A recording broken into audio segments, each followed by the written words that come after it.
challenging, they'd be like, they're clueless, obviously.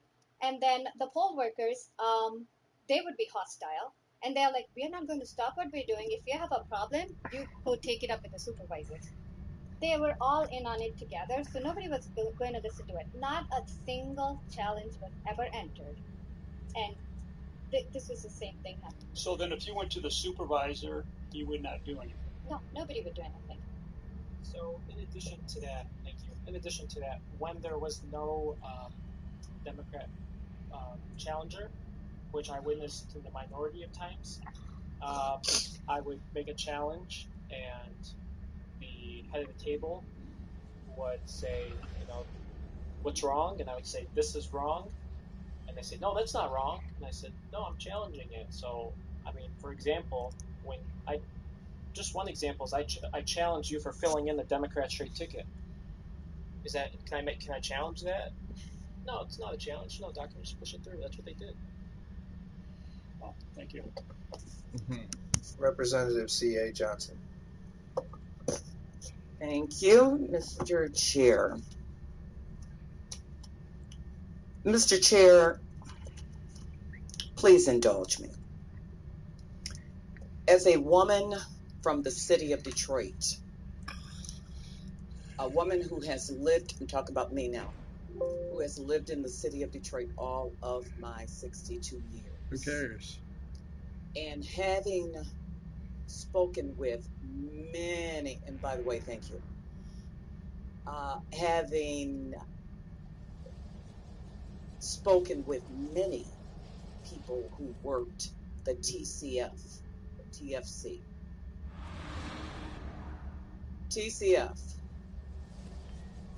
All right, let's let Representative Johnson continue. And please get to your question, Representative. I will. So my question really to you, Mr. Chair, I'm going to repeat it again. These people, our guests, are sharing information, just sharing and sharing and speaking and speaking. No one is under oath. The world is watching us right now, and the world is watching right now, and there are one person after another who's testifying or who's making allegations, because that's exactly what they are, allegations of wrongdoing in the city of Detroit. I wonder, and I'm going to ask you the question, did you see any cameras at the TCF center? All right, so. And Representative, I just want to remind you, I think it was the purpose of today's thing to hear from people across Michigan who witnessed things at the TCF Center. That's why we're here. Well, here, and I'm not going to argue with you about that. Okay, so they're here, but they're taking so much time, and I see no Detroiters. There is one Detroiter. Stop that. Please continue, Representative. And there is one Detroiter, but I have many emails. Since there's no one who you have in this room to represent Detroiters, except a couple of us in this room, I have emails from Detroiters. We've taken, 2 hours? Did you have a question? I'm willing. Please stop yelling. People in the audience, let me handle this. Representative, listen, we've had hearings in the past, as you know. We'll have more hearings. Today, we've invited Mr. Giuliani, and Mr. Giuliani has brought forward witnesses that he says have firsthand knowledge of fraud. That's what we are doing today. And if we want to find out if... Please let me finish. Yes. All right. So if you want to do other hearings, we're doing more hearings. But today we're here to hear from these people. So do you have a question for these witnesses? No, I have some concerns, many concerns, and I want to just share with you out of order. what the concerns out of order. are. Do you have a point of order? I'm sorry? Do you have a point of order? Yes. What is your point of order? Point of order is to have them under oath. You're out of order. As I've said, this is something that is not done here in this state. It's really only. It may not be done under the state, but you're allowing people to come in here and lie, and I know they're lying. Representative, you're out of order. I've indulged you, but you're out of order, and we're going to move on. On behalf of my witnesses, I would like to point out that every single witness we've presented here has sworn an affidavit as to all of these facts. And so, Representative, please, I gave you some room there, but we're going to move on. We're going to go May now. I say something, please? Sure. If that is what you want me to do, I will do it. And I will still repeat the exact same thing I watched. And you know what? I also want to say one thing. If it is a lie, it may change because a liar has to have a lot of memory power. If it is truth, you can ask me in the middle of the night, it'll still be the same. All right, I'm going to take this here. Please stop. We're going to move on now to Representative Lefebvre. Thank you, Mr. Chairman. I appreciate it very much. Audience members, we're not going to be able to get to the end of this if we continue with interruptions, so I would ask a little bit more patience with us. I have two questions, as we have two witnesses. I hope that's okay, Mr. Chairman.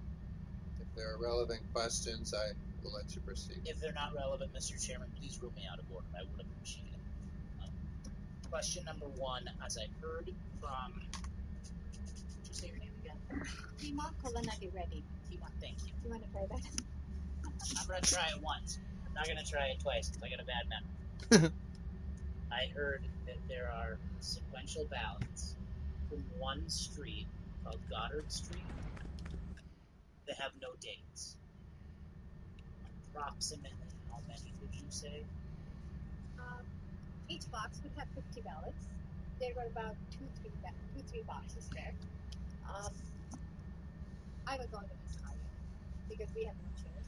So I took down, after 20-25 names, there's no point because you can see what's going on. So I immediately wrote down all those details, gave a sworn affidavit to Election Integrity Fund. And I said, this is what I witnessed. These are the names. These are the ballot numbers. And this is not the address, but then I told them that it's Goddard Street is something that just stood out because you can see it on the highway, so I know that name. I'm like, I don't even know what's happening. And we were told not to challenge anything at that point because they said this entire process needs to be challenged, so don't challenge. Try to stay in. Try not to get kicked out. So that's what I was told. Very helpful, thank you. Andrew, approximately how many duplicate ballots did you see in general? And then, if you could, approximately how many of those duplicate ballots, and these are your words, not mine, do you believe were stolen or taken off of the table and brought to places that you believe they shouldn't have been brought? So, as my responsibility to stand in the center of the room by the duplicate tables, an employee would come up and need a duplicate ballot, right? For example, just to layman's term, let's say there's a coffee stain on the ballot, right? Which none of these ballots had any real issues. From as far as I know, they're all typewriter issues. But they would come grab a ballot, and my responsibility was to follow them to their table, to be the challenger, to observe over it. So there would be me, there would be the workers, and there would be a Democrat challenger, and we'd observe over it. Throughout the entire time I volunteered, I would say between 2 dozen to 3 dozen. And there were times where we had people stationed around the room. And so if there was someone who was stationed, like a Michigan DOP volunteer, right, was in a specific area, I would tell that employee, hey, watch over this duplicate ballot because I need to run back to the center of the room in case someone steals more ballots again. So they would do that, and if no one was there, then I would watch over it. And I watched over maybe 2 to 3 dozen throughout the whole night. So that's the first part of the question. The duplicate theft started in the beginning of the night, roughly 10:30 p.m., 10:15 p.m. I saw theft of duplicate ballots. They would grab 3, 4. So no clear number. The number that I saw was probably in the first shift. I would say over half a dozen, easy. Second shift, it was more hectic, and I would say I would say roughly the same thing. But you also have to take into consider that the third shift from 6 a.m. to 2 p.m. the next day, and also the 1 a.m. shift, because people were leaving at 2 a.m. and 1 a.m. They wouldn't have stayed until 5 a.m. because there were less people volunteering, they're weeding off. That the table was guarded less, and we have less people, so there's more opportunity for theft. Does that help a little bit? Absolutely. Thank you very much. Thank you, Mr. Chairman. Thank you, Representative Camilleri. Thank you, Mr. Chair. So if what you're saying about the tabulation of ballots is true, that some of these ballots were counted multiple times, why is it that there are not more ballots than those who were tabulated in our poll book? I do not know how your system works. I do not. One thing I know is there were several ballots that were not in the poll book or in the system, and they were being entered manually. So how are you finally taking a tally of it? I do not know that. All I'm here to tell is what I witnessed. I do not know, end of the day, how you put all of this data together and how you come up with a number. And if it's tallied like a balance sheet, great. I don't think we would be here if that tally. My best guess is it did not, so that's why we are going through all this. So what I'm saying is that, in total, the registered number of voters in Detroit is about 500,000 around. The total ballots cast was around 250,000. And so we don't see multiples here, and that many other people have alleged that there were far more people who voted than those who live in the city of Detroit, and that just does not add up. Thank you, Representative. That was not part of my testimony. I know. I think you asked the question, and she said she wasn't familiar. I'm good. Okay. With that, I think we appreciate it. I did want to ask you, though, do you have any? I mean, both of you have been there on the front lines. You've been there in the TCF Center. You've talked today about what you've witnessed. Do you have any suggestions for us as legislators on policies or things that we should look at in terms of how do we prevent some of these things from happening to people like you again in the future? Have you put any thought into that? Like if you were to see new laws or things that need to be looked at in terms of preventing in the next election some of these things from happening in the TCF Center? I will give you my perspective as being an outsider. I come from a country where a lot of things go wrong. Our country is known for corruption. But when it comes to elections, there is, from what I've seen here to what we used to do back in India, it is a lot more organized now because we have an identification system. And the fact that now, as the other representative said, that you can actually show up and vote without an ID, it's shocking. How can you allow that to happen? Like, a lot of people think all Indians look alike. I think all Chinese look alike. So how would you tell? If some Chow shows up, you can be anybody and you can vote. And if somebody with my name, you can't even tell my name. Anybody can vote on my behalf. So ID should be the basic requirement. Please, let's let her testify, everyone. We want to allow the witnesses to speak. Thank you. ID should be the basic thing, and there should be a cutoff date as to when you can request the mail ballots. It can be like you can show up the same day and request it and give it the same day. The whole purpose of the ballot is defeated. I think you can put a lot of measures, maybe put policies that this does not get repeated. Because, and again, the fact that there was not a Republican present on every counting board, that was also a shocker. A lot of people I know from my own church, they wanted to work as a poll worker, but they were told that the positions were full, so they don't need any more Republicans. If only there was a Republican present at every table, maybe a lot of this would have been avoided. And also, I think, that the whole vitriol of the entire poll workers that were there, that to me was the shocking thing. I would expect a lot more respect. These are all fellow Americans. If it was towards an immigrant like me, at least maybe it's understandable, but these are all fellow Americans. Why would you hate them just because of their political affiliation? Maybe that could change. We're talking a lot about hate, BLM, and everything.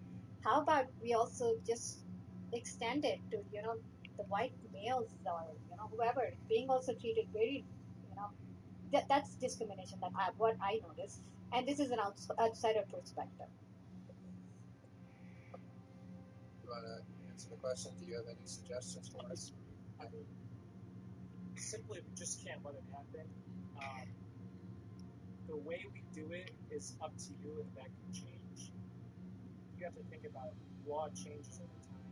It's going to continue changing for the next thousands of years, but we simply can't let this happen, because if we don't let this happen, then reality will change for the next thousands of years. So I would suggest maybe better enforcement immediately after the election, because clearly we're now heading into December. We don't want to cut it this close. We need, in the short term, a body that can say the day after the election, or 2 days after the election, there's 20,000 dead voters, wipe them out immediately. This should be apolitical, not political. They're just clearly dead. Have the database enforce it. Why are dead voters still snouted? They're certified now. And I'm not trying to make a political statement, but we certified that knowingly. Thank you. Well, I know you both are very brave coming here today, and I understand it's shocking the things that you've said today about what you've witnessed at the TCF Center. So thank you both for your testimony. We appreciate it. And now, Mr. Giuliani, I think we'll move on to the Colonel here. It's all right. So Colonel Phil Waldron is here. Please, when you're ready, Mr. Waldron, can you explain why you're here, what your background is, your expertise, and when you're ready, please begin. Mr. Chairman, ladies and gentlemen, I'm here to look at some statistical analysis.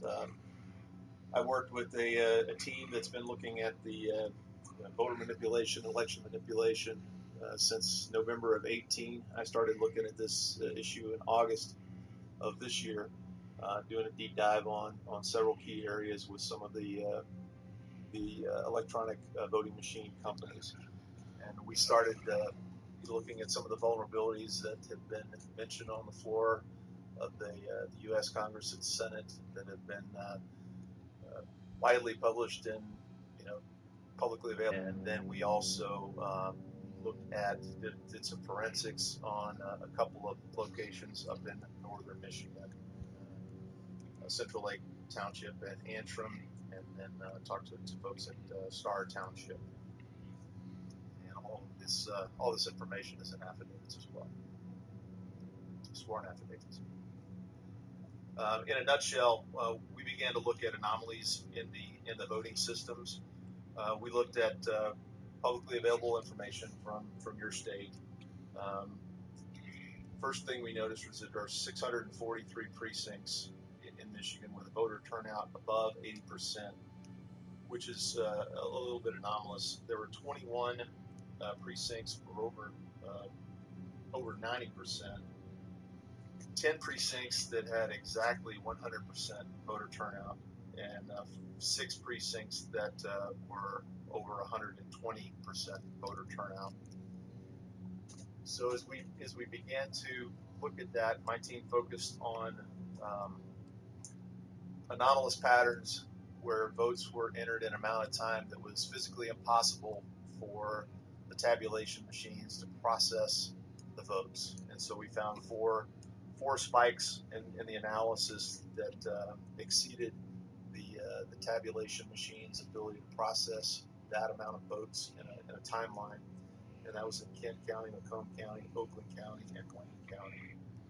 And again, this data was from Dominion and published, in open source. So those anomalies pointed us to a couple other things that some of your previous witnesses I just heard tonight. But the incremental absentee vote punches were.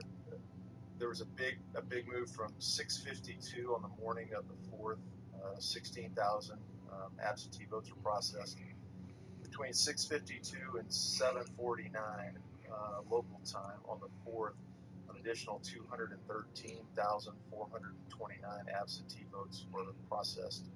This aligns with the observations that the previous witnesses made. And then at 11:15 and 11:15 that same morning in a time period of about 8 minutes, which correlates to the time our previous witness, Ms. Jessie, testified. There was 56,098 votes processed in an 8-minute period. Each one of these machines can process about 20,000 votes an hour, so you can do the math yourself, or it's in our affidavit. So the anomalous activity led us to believe that just looking at the data, that there were red flags for fraudulent activities, and we have subsequently asked for our team or someone else to do the forensic analysis to determine exactly what happened with those votes and those spikes that could not have been mathematically um, processed with the amount of machines that were present in the facilities. Our team also went up to northern Michigan to Central Lake Township. We do have an affidavit from Miss Judith Koslowski. While we were up there, she had a tabulation or retabulation, and showed a pretty significant amount of change in the votes. We published an affidavit with those key elements that showed differences in the data runs, and the tapes, and I believe I've provided that to you as well. And then a declaration by Robert Marsh, the Star Township supervisor. A couple of the excerpts. When he said, upon examining the tape at the close of the polls, I could see that President Trump had clearly won the presidential race in Star Township. He said, I believe the numbers are 462 for President Trump, with Joe Biden receiving 161 votes. Normally, when a candidate has such a large lead, it's safe to assume who the winner would be. Early the next morning, my wife received a phone call from a friend asking what happened to Antrim County going blue, meaning Democrat. At 7:36 that morning, I was texting our stats representative, Tristan Cole, to find out if those were the actual results. At the time, Tristan advised me that the numbers were not right, that Antrim County was reporting 462 votes had been credited to Joe Biden. President Trump had only received 10 votes. So we saw numerous examples of numbers moving, numbers being flipped and switched. You realize the Antrim County is where the 6,000 vote glitch occurred. And if you look at the numerous references in the guidelines for elections in the Help America Vote Act, the Federal Election Commission Voting System Standards, and the Federal Information Security Modernization Act, an error rate is permissible for 1 out of 125,000 ballots. And if you look at just what happened in Antrim County, the error rate was 8.3. So it puts it about 750 times the allowable limit. And according to the regulations, that should disqualify. They went later and changed that from a glitch to a clerical error, which kind of changed up the reporting on that a little bit. In a nutshell, we found several other things using open source data. There is a gentleman named Eric Lutson, and he has matched up a list. He started looking at voters above the age of 80 that were registered for voting and did vote in Michigan, and 17,327 Michigan voters also had a corresponding obituary.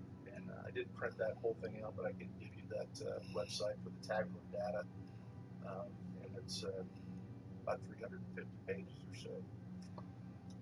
So in the essence of time, I'll close it out. Be happy to chat if there's any other specific information that I can provide to you about our findings. Sure. Thank you. So I just want to understand. I mean, I think was there something you were going to add? few minutes on Dominion Okay. Company. He knows quite a bit about it, and he's one of the few people that has examined their machine. Okay. Well, let me ask my question, and then we'll ask you about Dominion too. But I just want to understand. So we had the Antrim County Clerk in here, and we had her testify earlier this, within the last few weeks. And one thing that I found from her testimony is that she seemed not to be very well trained. Her clerks locally did not seem to be very well trained, and they basically they didn't seem to know how to work their machines. They didn't seem to run the proper tests from the testimony that would have discovered the mistakes. And then when the election happened, and we saw this 6,000 votes that went for Biden, and Congressman Bergman found that and reported it, and then they looked at it and they said, "What happened here?" And she said it was a technical glitch or whatever she said. Well, that came from her office, and now a few days later or whatever it was, she alleged it was human error, and that's what she said later. So, based on that, I mean, what we have to go on in this committee is the testimony we've heard, and based on what she said, that looked like it was human error. If we go off what she said that the tape matched. She said this would have been discovered in a canvas because the tape matched. So I just wanted to hear if you have knowledge of this, if there's anything you can speak to on this, because that was the conclusion that I had come to after hearing her, that this was limited to Antrim County. And again, like I said, Dominion won't come in, so I don't know more. But I know in Antrim County, it sure seemed like the clerk there didn't know what she was doing, and that caused a lot of this problem and confusion. So can you tell us more about what you learned and address that for me? Thank you. Yes, our forensics team was And can you clarify, is that in Antrim County? It is in Antrim County. This was included in the forensics report on Central Lake Township in Antrim, Michigan.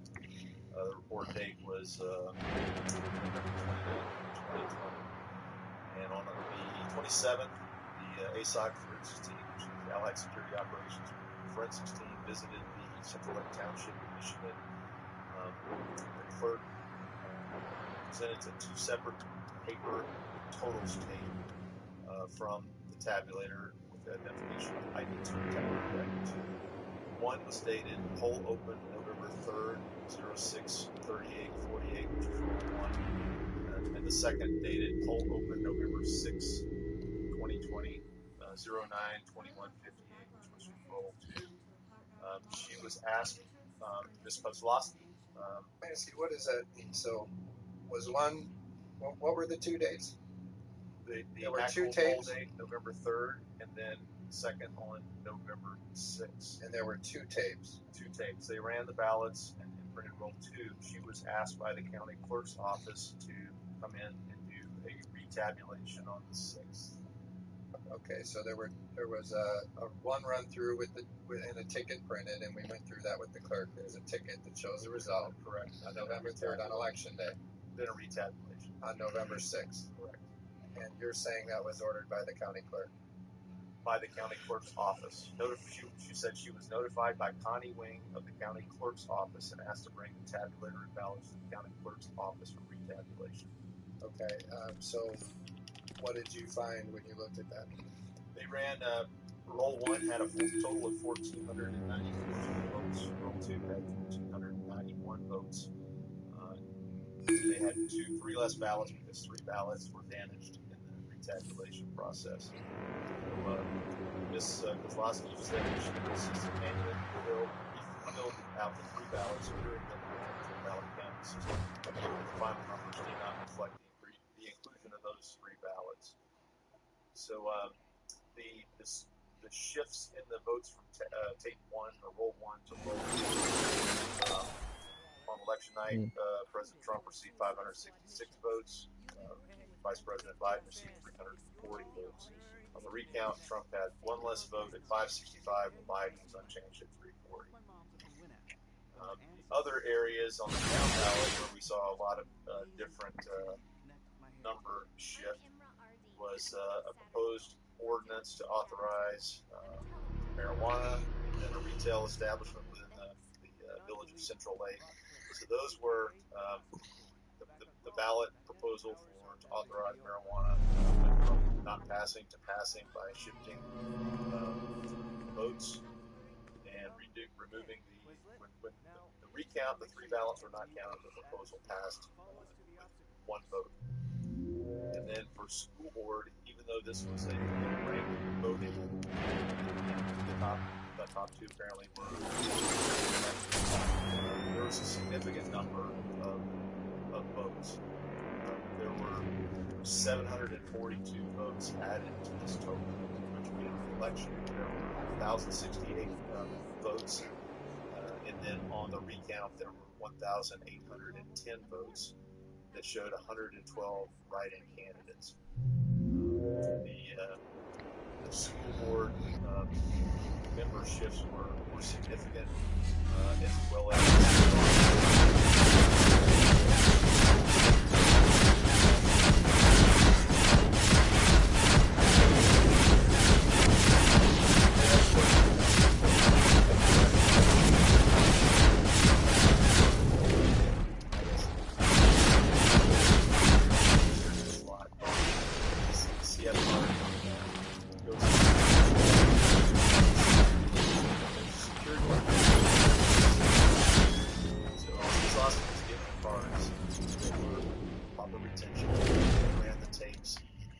difference in the administrator card, which is the software program.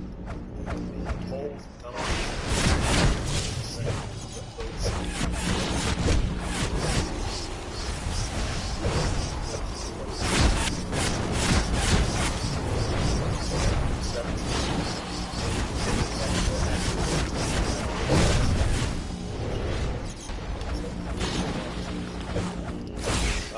it kept pretty close to the other.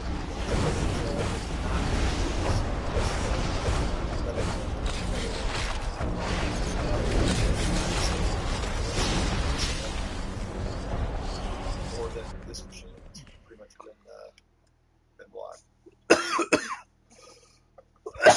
So it definitely is far outside the limits of the 1 in 250,000 vote error rate. So, just yes, sir. Just to understand, so what the clerk has said is that, and I heard you say there were two tapes, and you kind of went through how there were some differences on the two tapes. What the clerk has said is that there was a problem basically with the way the count was displayed on the website, but that when they looked at the tape, that the count was accurate, and that would have been caught in the canvas. Do you agree with that, or do you disagree? So the votes were canvassed on election night, according to Ms. Lasky, and approved. And for some reason that she did not know, she was asked to come back. She said on this is the declaration of Ms. Judith L. Kozlowski. It's signed and dated, and this declaration is under penalty of perjury. She said on November 5th, I was contacted by, on election night, we closed the polls after the absentee ballots have entered into the tabulator. We take our IST cards to the machine, take them, the security fob, and the results of the electronic poll book to the county clerk's office that night. She said I received my IST cards when I went to the county buildings. I received bits of the country prior to the election, never received or was aware of an update as I did not need updates. On Thursday, November 5th, I was contacted by county clerk's office and asked that I bring my tabulated locked ballot container and tabulator to the clerk's office for retabulation. Because of time constraints, a retabulation did not occur, and I was asked to return on Friday.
my ignorance here, but the way I understood it is that the numbers don't get counted one by one. All the ballots.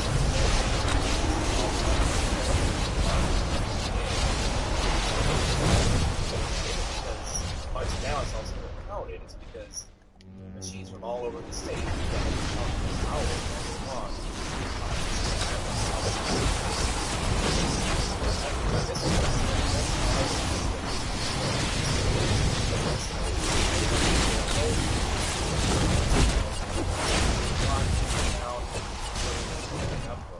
They didn't all of a sudden run through 1,000 votes.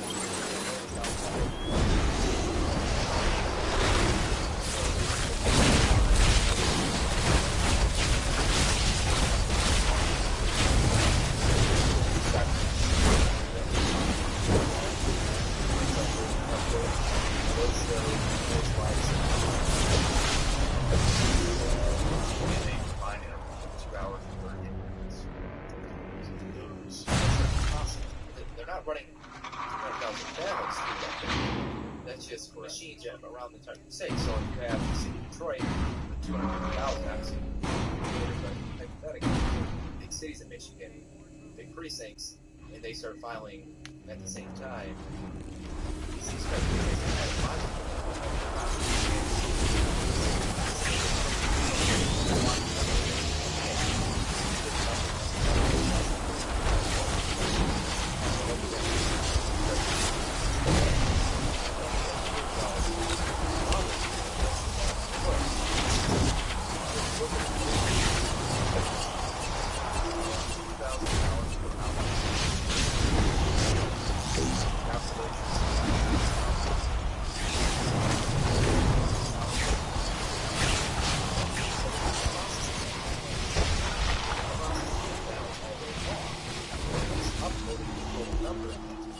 they're actually uploaded in various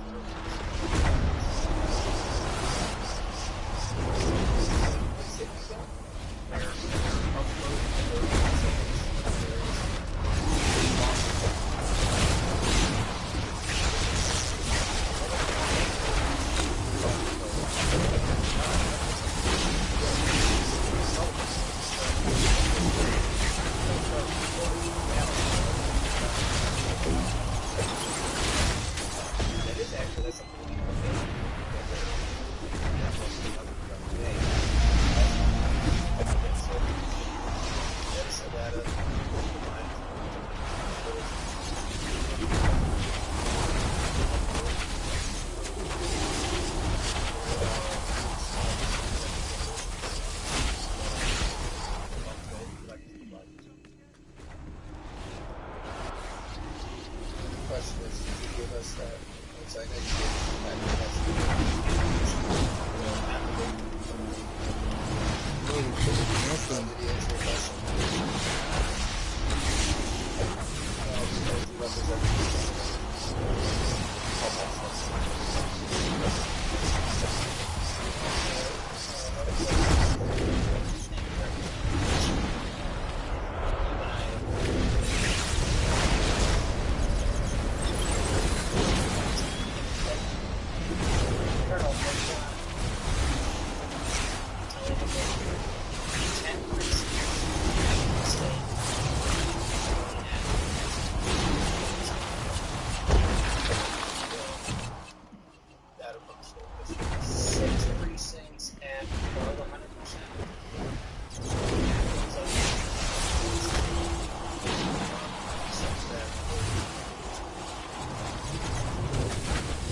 did he answer your question? Yes, thank you, Chair. Okay. All right. And I wanted to. We had talked about Dominion. Was there something? Was there something that you wanted to discuss about Dominion? I understand that perhaps examine these machines. I know for us, we can't get Dominion to come in and testify. And one thing that I would like to do is examine the machines to understand, because my belief is that if we could look at the machines, we could examine their software, we'd have a good idea then of whether all this stuff is true or not. But the problem that I have is that because Dominion won't come in, they won't testify, they won't provide us machines, they won't do these things. It's hard for me to wrap around this because this is going out there you're saying. So we're investigating it, but all of this was what I understand. So what can you tell us about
software, you can change operating systems.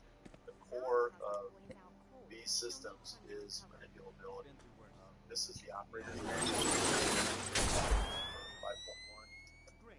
One of the myths that has been propagated, even by the director of CISA at Homeland Security, which is the cybersecurity infrastructure security agency. He said, well, these machines are not connected to the internet.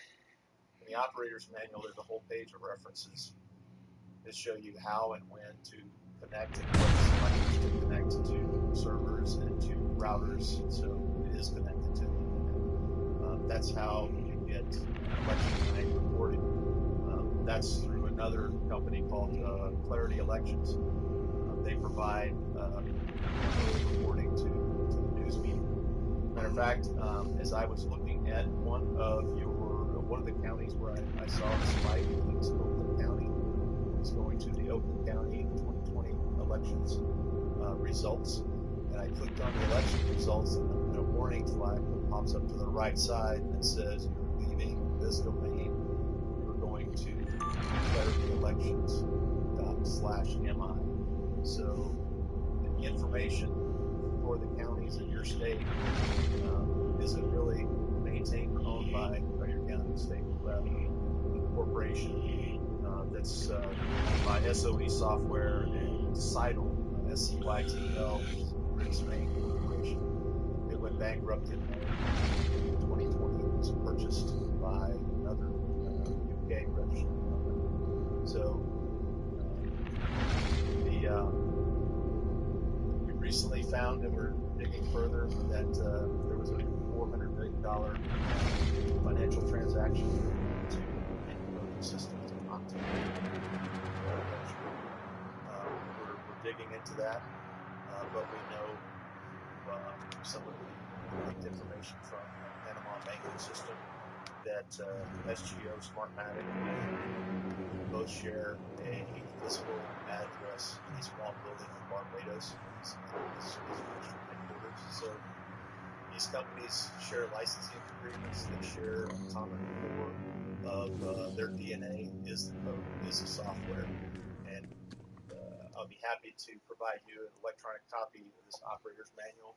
And when you read through here, and you can see all the options that administrators and operators of these systems have, like some of the previous witnesses you mentioned, they can assign, they can vote blank ballots, they can delete data, they can they can mass adjudicate write-in ballots. So it is designed to be inaccurate. It's designed to, if an individual or a team of individuals had a malign purpose, this would be the tool that I would want to use. Can I ask you? So tell them the history of Smartmatic. When did it start? Where did it start? Smartmatic. And what was it developed to do? Smartmatic was designed, developed in Venezuela. Hugo Chavez is the president, and basically he invested, I believe, 28% of the money to fund Smartmatic to control the Venezuelan elections. I personally debriefed the son of a Cuban intelligence officer who was at dinner with two of Hugo Chavez's relatives when Maduro's election was in question due to the populist uprising in Venezuela, and they told him, the son of the Cuban intelligence officer, don't worry, it's guaranteed. Our father invested the money to start SGO. So, have they been involved in numerous elections that have been questioned as to the integrity of the election? Numerous elections in Central America, the South Pacific, and Europe. Are they aligned with Dominion? Well, at least in Barbados, with the shared software. The Dominion software, so that where the merger of the DNA, there's the licensing agreement, and as a result of a lawsuit, Sequoia voting system sold off SGO and purchased by Who owned Sequoia? SGO Smartmatic owned Sequoia. They sold Sequoia voting systems to Dominion voting systems, and they also purchased Premier as a result of an antitrust. So all of the DNA and the code and the software in these machines are very, very similar. As a matter of fact, there's testimony on the House floor as late as July of 2019 that implies that we were actually still using this equipment that is full of holes. One of my team is doing analysis all over the country right now. We're can't meet the demand so much, but there was about a 40-page document with the vulnerabilities that was pulled down off of Stacey Abrams' website about these systems across the party, across the aisle. There have been Democratic senators, Senator Klobuchar, Senator Warren, as well as this is an American issue. This is a national security issue. Our voting systems are defined as national critical infrastructure, just as critical as nuclear power plants, just as critical as petrochemical, steel, and ports. What's fractional voting? Can I ask? I'm going to ask a question here. So I just wanted to understand why. So when we hear these things, they say this is debunked, right? Every time I read about this, they say this has been debunked.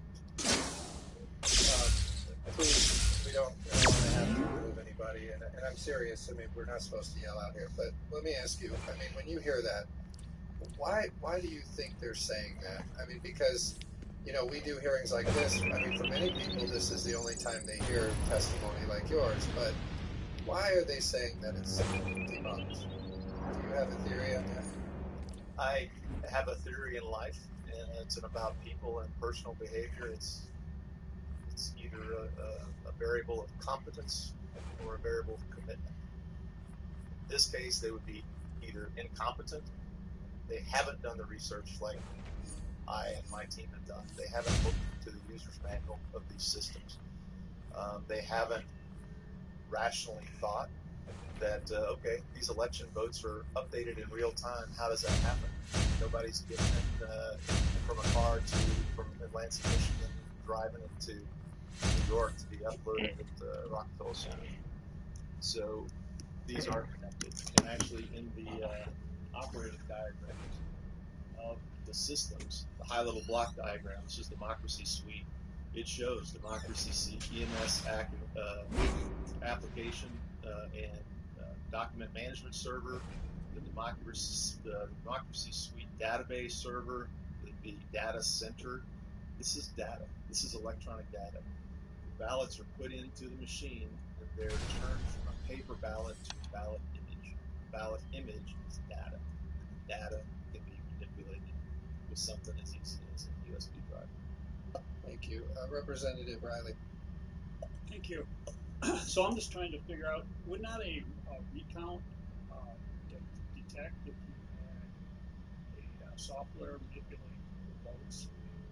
Would that be easily seen? So what we observed, and your other witnesses tonight observed, is a injection of paper ballots.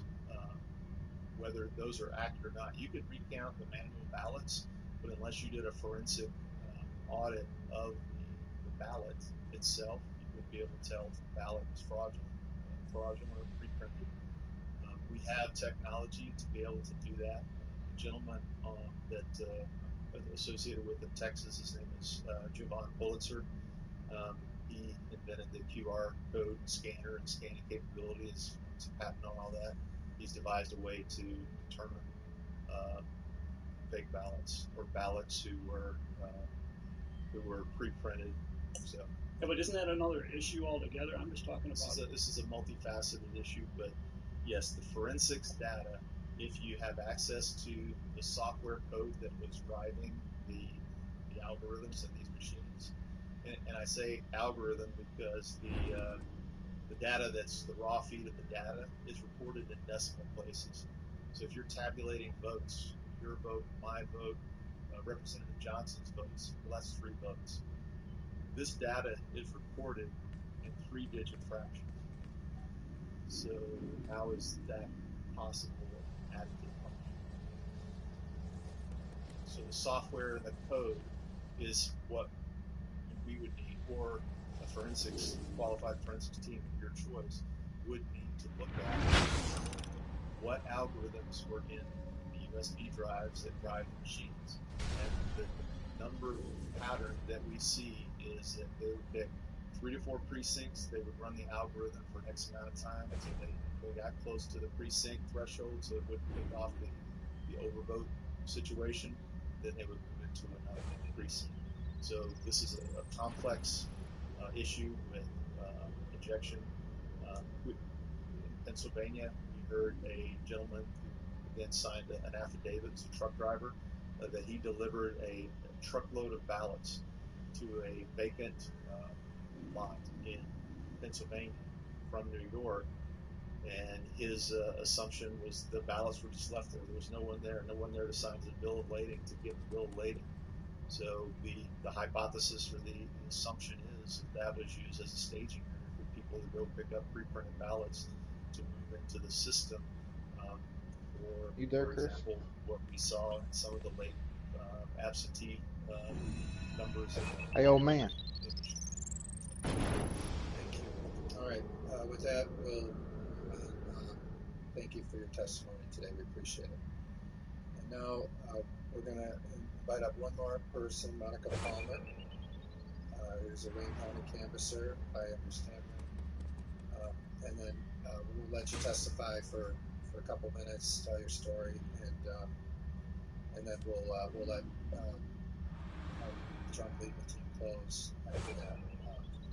We ran a little long on that first witness, and we wanted to give some deference there because obviously she had been, she'd been through a lot, and she really shared a very powerful story, and you could tell. I mean, it's intimidating to come here to the legislature and to deal with what she's dealt with, but we appreciate that she came to tell her story. We wanted to give her some time, but we wanted to also allow you, Monica, to come in and testify. So when you're ready, please tell your story and explain why you're here.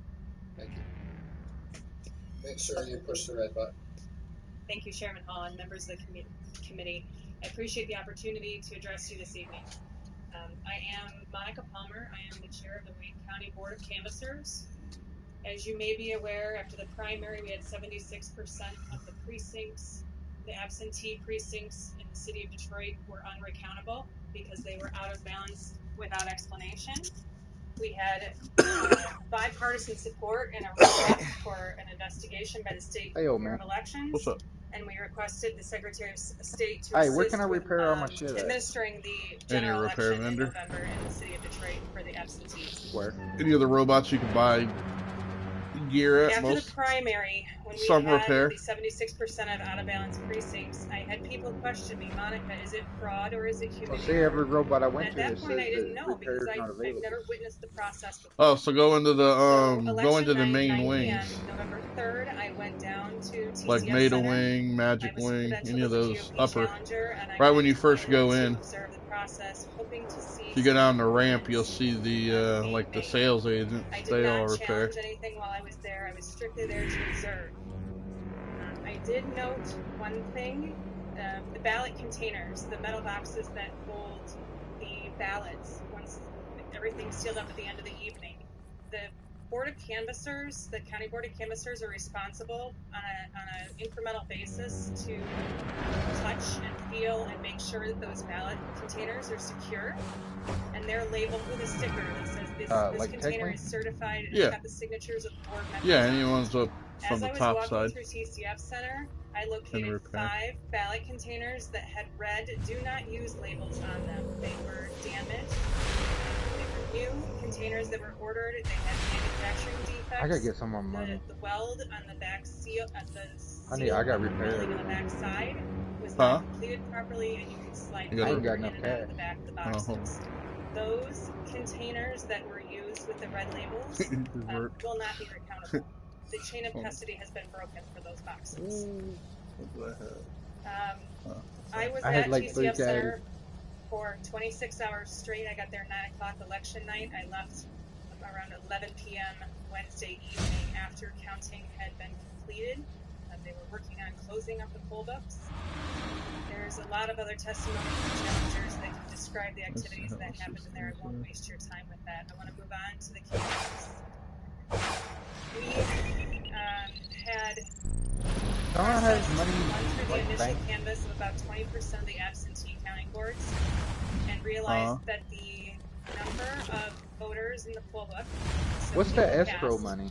did not match the number on the tabulator tape. Oh, Ballots because you're not cast. legendary. It is the job of the Uh, canvass, the counting canvass, to correct any mathematical errors, to make those two numbers balance or reconcile the difference. The good news here is that the batches of ballots that may have been scanned multiple times, the job of the canvass is to catch that mathematical error and correct it. So 250 So if you each. have 100 voters, Oh, 100 let's see what ballots these that were things are. issued, and there's 300 ballots that were tabulated, you count the ballots in the box, it should match the All right, where ballots you that at? were issued, 100, 100. You retabulate them, and that's corrected. You said you're in the tech Things you room. cannot catch in the ballot in the canvas. You cannot catch date Tech stamps on envelopes. wing. You cannot catch the validity of a voter, whether they're dead or not. You cannot catch signature verification. Those are things you cannot catch.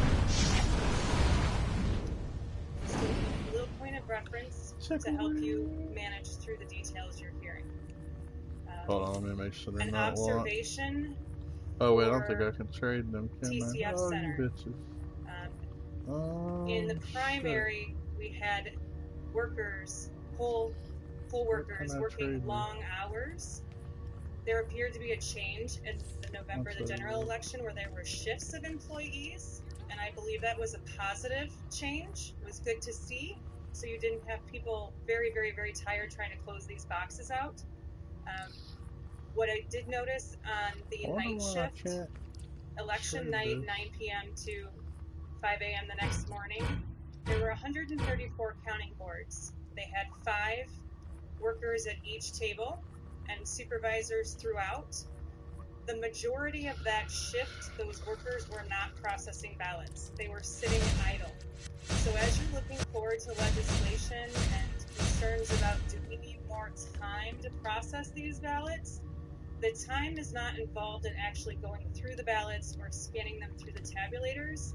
It's the adjudication process. And the adjudication process is a screen. If there's a ballot that the machine can't read, two humans Don't sell the have whole to view stack though. that ballot on a screen and make a determination. Go into your inventory That and break them process down was into the like groups of bottleneck 12 because in you buy them the in 12 timeline that it packs. took to get through crossing the absentee ballots in So you Detroit. want to sell them in So 12 packs. as you move forward with potential legislation, maybe look Otherwise, at if some you funding oversell, it'll all sources just go to into get the escrow. right amount of So equipment to help sell you what get you through need to that. repair and then hold on to the rest. Back to the I'm gonna go down canvas here and and see if there's the anything numbers else not because there's other matching. things you can buy. Let's see if they'll 20% let me into buy processing the something down absentee here. ballots, we realized we had a large portion that did not I think match. they changed And everything to these it's damn standard marks. procedure to contact the clerk when you have that happen to ask if they have any envelopes that may not be scanned, if they have anything stuck in an auxiliary bin. Ask them for a So they correction don't list let if you possible. give treat each other cash or anything. No, not when you're escrow. We did not get corrected statement of voters, so people cast, until 13 days after the election. It was the afternoon, the day before certification, when a large black tote was brought into the Alright, campus take containing these. multiple precincts. Do New not voter sell lists. these as stacks of 12. Some of those voter Those lists should sell, managed to cash make the value should be balances like 4 work grand. out. It's probably 2 grand to At the you end of the selling day, one at a time less than 24 when you hours later, need the to sell campus them. was given a verbal report for the plus and minus. Yeah, they We won't were let us not trade you provided with an money. executive summary written, even though I It's requested one. blocked out. That's why they call it escrow. And that oral report, my quick math But showed just don't sell them all when you don't need to 71% sell of them the because counting if you boards. oversell, it goes You into got to be escrow. careful because in primary we were talking precincts. Now we're talking counting boards, which are it's a Which is different what you math don't want formula. it to do. But 71% of those counting boards were unexplained without, were unbalanced without explanation. Having less than 24 hours to get corrected voter lists and going through 134 counting boards to make those differences is not a lot of time. And that is why I originally voted no on the certification, because I believe the state needed 10 more days to continue to dig through that to find those explanations. As you continue to move forward through legislation, with the information I was giving, I can't tell if there was an issue with missing scanning envelopes, if there's an issue with the voter file, with the poll books, with the supplemental lists, with the unlisted list. I don't have that information to be able to know to tell you how to fix that. But getting corrected information 13 days after the election is not the way to go. One more item to note. In the State Board of Canvassers meeting, Daniel Baxter said that they did not issue any revised poll lists. I don't know if he was So how do I get out of escrow? misinformed or misspoke. Buy a legendary for There were $14.99. clearly an entire tote of revised lists delivered the day before the certification.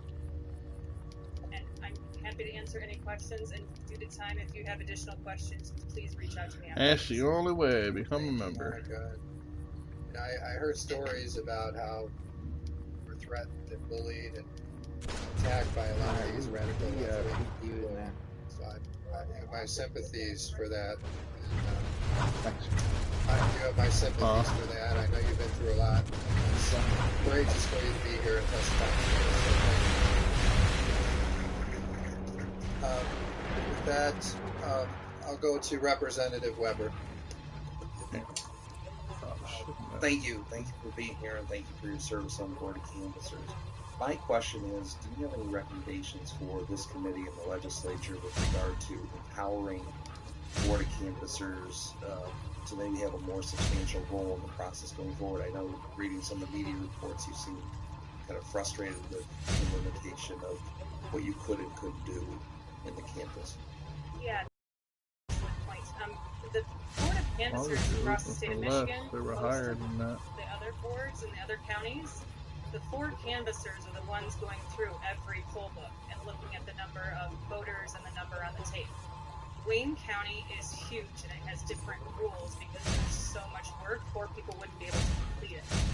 The county clerk's staff is assisting the Wayne County Board of Canvassers.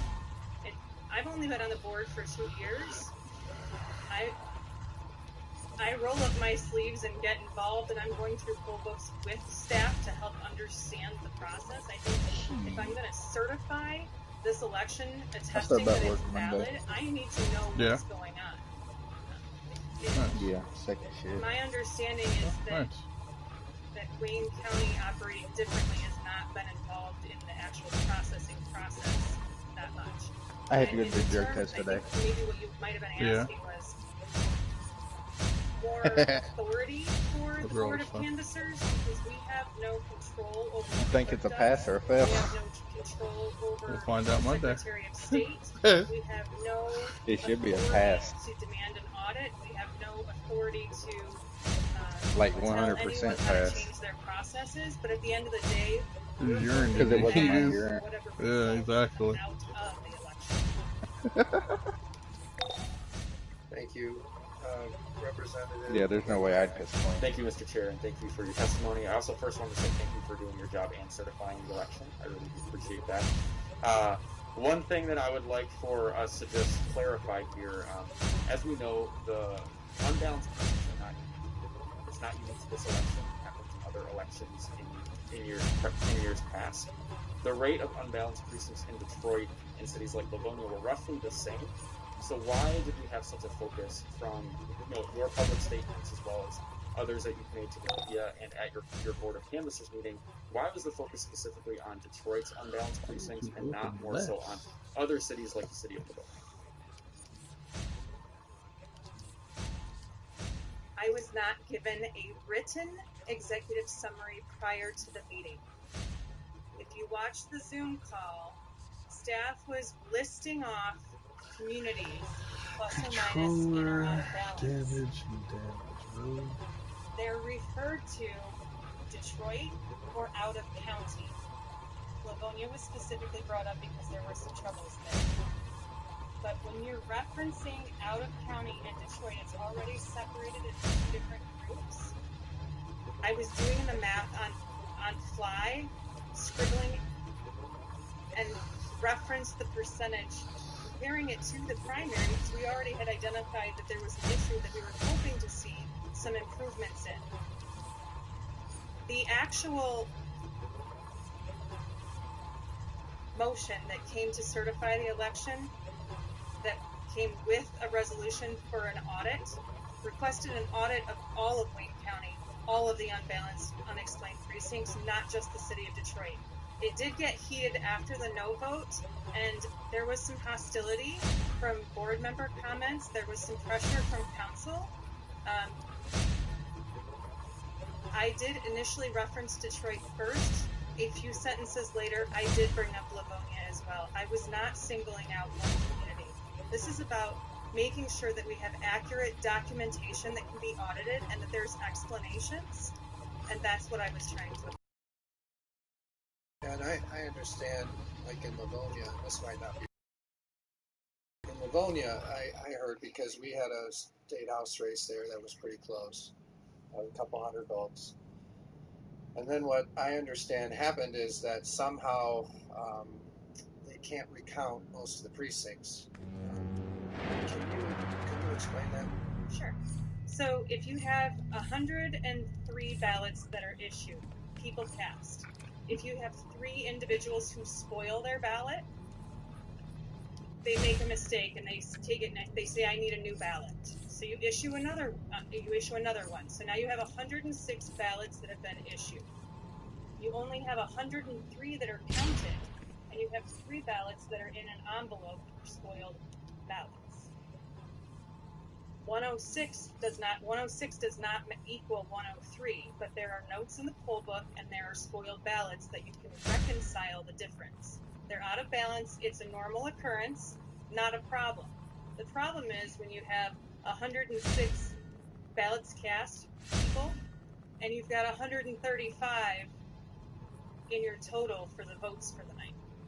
And if there's no explanation in the poll books how you get there, it's not. Hey, are they talking about the vote that count? is a problem. Yeah. And specifically to your point, Yeah, in in Livonia, where Michigan. you've got a state house race, when you have communities that It's a pretty have big this hearing they're doing. a high number of precincts that are unexplained and not recountable, it's going to hurt the recount for your mayor, your city council, the school board members.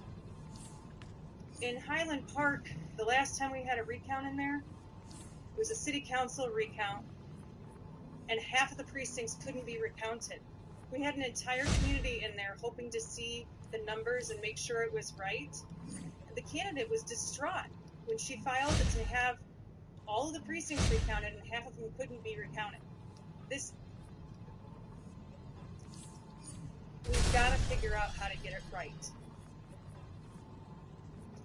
Yeah, I think just for me, that's always something I found very odd is, like for many years we have elections and then they say, well, we can't recount Detroit or we can't recount Wayne County because they say either the boxes are unsealed or the ballots don't add up. Was that widespread in Wayne County this time? Or was it limited to Livonia or what? Again, if I had a written executive summary that showed me every precinct for the entire county, I could have prepared and highlighted and went, these 15 communities outside of Detroit all had problems. I don't have that information. I still don't have that report. Wow. Now, what is being, in Wayne County, which is where you can speak to, do you know, why does this sort of thing happen election after election? And maybe it happens elsewhere, but you're the Wayne County canvasser, so I just want to understand, as a canvasser, what do you say to the elections people when they tell you this year again, the ballot boxes are unsealed, the ballots don't add up? What do you say to them? Because I can't figure it out. Why is it always that way? What do you say to them to improve that? Please, please, please, please, sir. Please, sir. Please, sir. Please, sir. Keeps Please, fucking their sir. ballot. All right. So my What the question fuck though are is they over there on Wayne banging that County shit for? and the Because city of somebody in Detroit. the Do building's you hear talking. from them to say what are they going to A do voter. to A stop this from Democrat. happening in the future, so we can recount these precincts and there is a trail. We made that request after the primary. And what happened? I have not seen a report from the investigation. I saw lots of press releases from Secretary Benson saying that she was going to help with staff, and it did look like there was plenty of staff around TCF Center, so that appeared to be an improvement. I asked for a meeting with Clerk Winfrey prior to the election to try to understand the process a little bit better, to see what kind of improvements were being made. I did not receive a meeting before the election. So would you say that these election officials in Wayne County are not following the laws there? I can't say that. I don't know that to be true. But they're not communicating well. Would that be right to say they're not communicating what they're doing to why these problems are still happening with you as a canvasser? Yeah, we can run whatever. Authority over that position. I need to work on getting some better the clerk is not required equipment. to communicate with me. Yeah, that seems like a problem. Yeah. All right. Sure. Thank you for sharing that. I didn't know the answer to that. We'll go now to Representative Riley. Thank you. When it comes to the precincts that don't balance, is there What you need to run? that we know of? Is that public knowledge? That don't balance. No, I was just asking if you wanted to run from. No, the quantity. Yeah, what do you need to run? If being out of balance, if it's explained, is okay. It's recovered. Oh, I got a shit ton of shit in my journal. But do we know the quantity when something is not You'll balanced? never finish your journal. I believe. I got shit in my journal from 2012. Because you have some that are higher and some I that are still got the lower. long live the Legion. And the verbal Because when number you that was finish given it, to me it'll just come back. during the canvassers meeting, I believe, was Yeah, I got around that too, 400. actually. But What is that? again, if Long I live the had a Legion of written the executive summary that showed me every precinct that was plus or minus, there would be a total at that bottom of the page, He's the and we could ongoing look at it really easily. convention. Oh, that's the A player. Fuck it. Representative Which C.A. one? Johnson. The A player. I got a bunch of them. Oh, good afternoon, and thank you for being Just here. screw it up. Thank you for what you do, and thank you for your vote.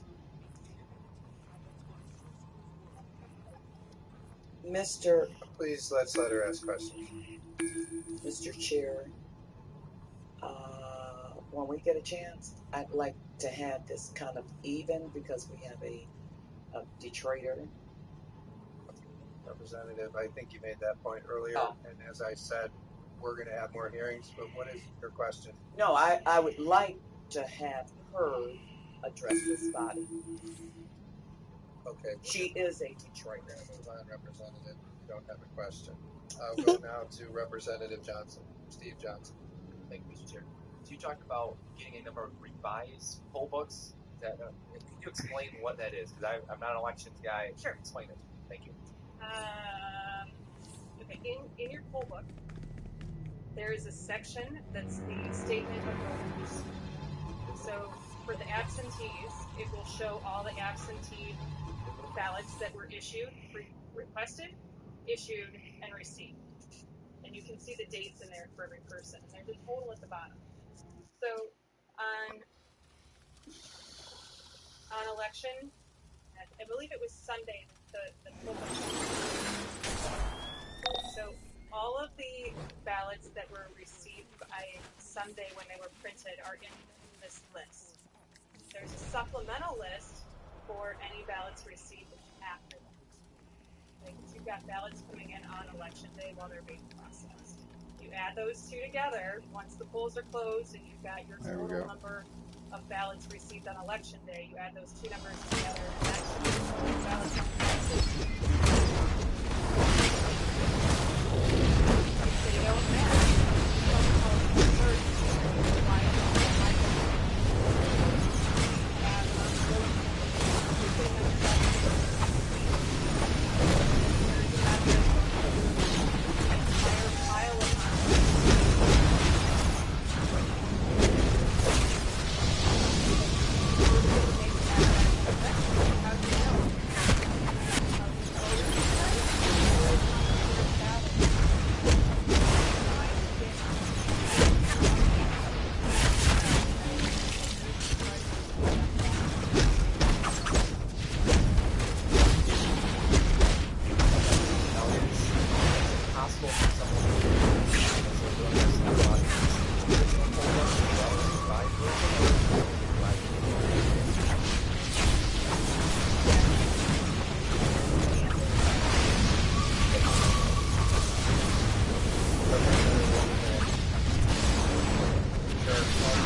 paper ballots have to match the ballots cast. Correct, but then that makes that recountable. In other words, if there's a tension with the poll book at that point, it doesn't make that an unrecountable precinct. But in order to open the seal, my understanding is that they have to match. Okay, that's not my understanding, but there's no point in us debating. have a little higher authority on that one. Thank But you. that's not my understanding for what it's worth, Mr. Chair. Thank you, Representative. All right, that's what the questions we have. So, thank you for coming today. Oh no, Representative LaFave. Sorry, I'm keeping you know, we've had so many people testify. I have so many tallies, so I missed that one. So, Representative LaFave, thanks for waiting. Please, when you're ready, ask your question. Thank you, Mr. Chairman. We talk about big boxes.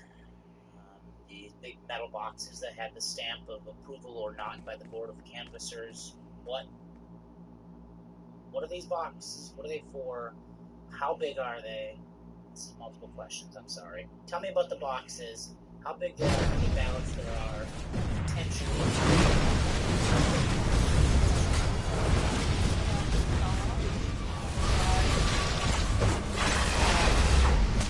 There was a batch and roughly 30 of those boxes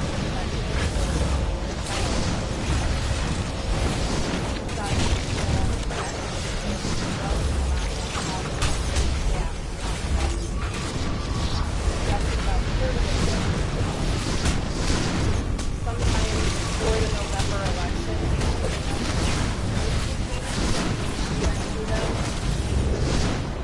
Take the red do not use tags off.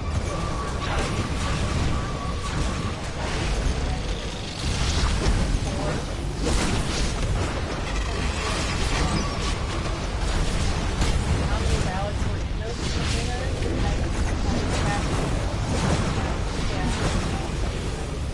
Maybe what's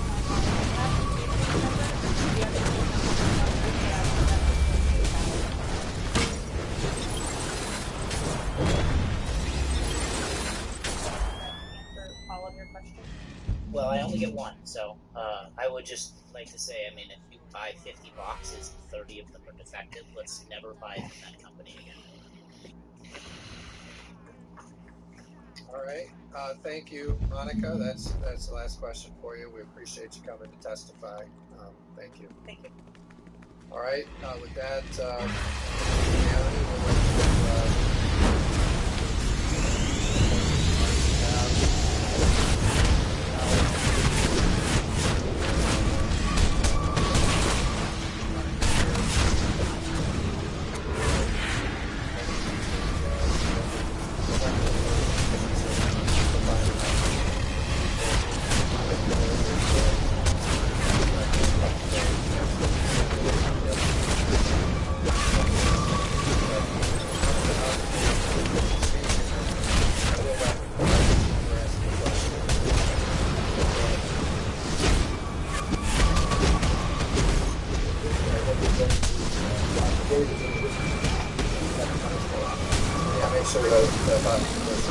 This represents the affidavits of the people.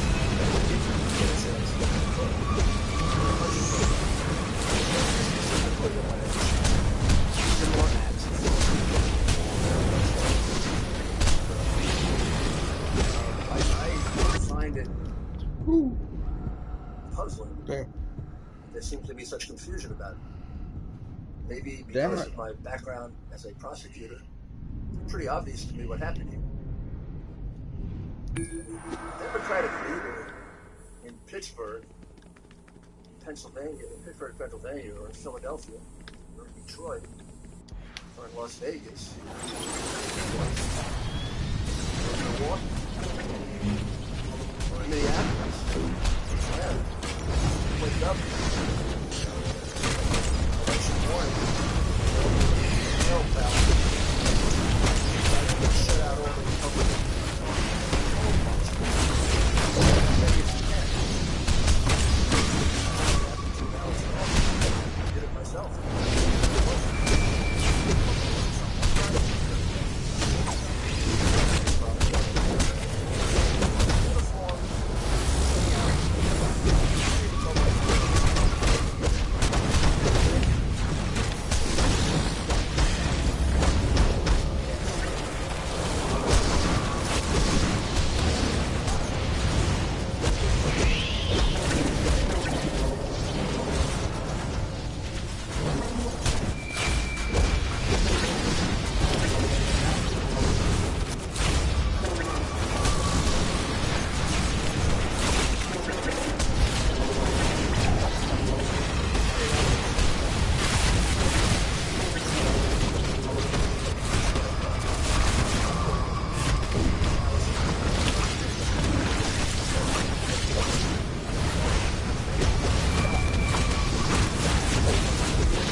chief, Do on all the another lists, time. by far.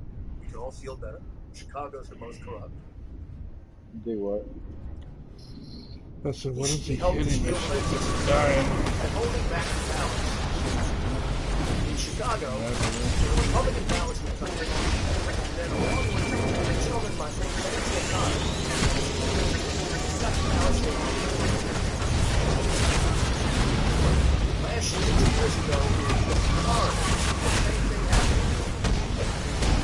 Palm Beach, ballots were counted for an election. And then, Palm Beach County took 2.5 weeks.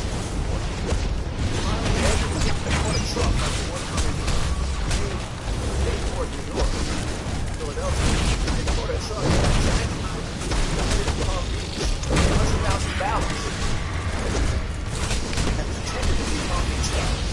Then he got up to Jacksonville. Had to hear the election. Palm Beach. Remember, this year, we had no problem in Florida. I mean, you were counting for eternity. Florida was over with that night because the governor had the courage to straighten it out. He had the courage to prosecute the people who committed the fraud. You don't end fraud by prospective measures to deal with fraud. You know how you end fraud? You put criminals in jail. That's how you end fraud. You have the courage. You have the courage to say that certification was done by your state. It's false. It's a false statement made to the United States government. What's the prosecution for about it? That's not the vote. How many of these in Michigan? That's not the vote in Michigan.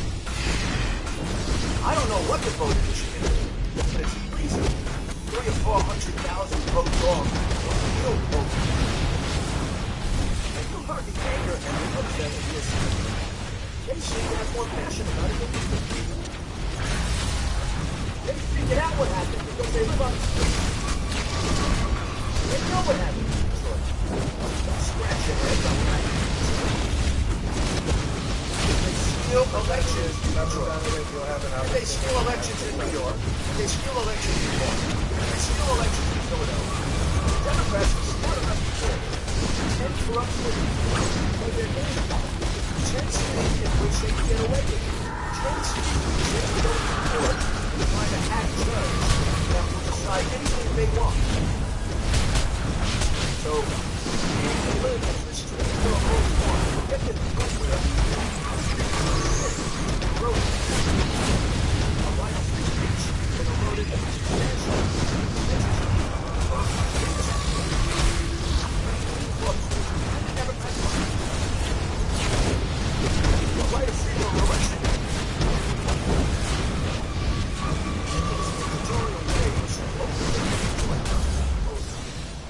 like they like to be dictators. These Democrat governments. They've taken away our right of the freedom of religion. Basically, we found it. Oh, by the way, there's the third. The right to freedom of religion. It's not to go without notice.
Anytime. You take it back tonight. You take it back the day before the election. You take it back anytime you want.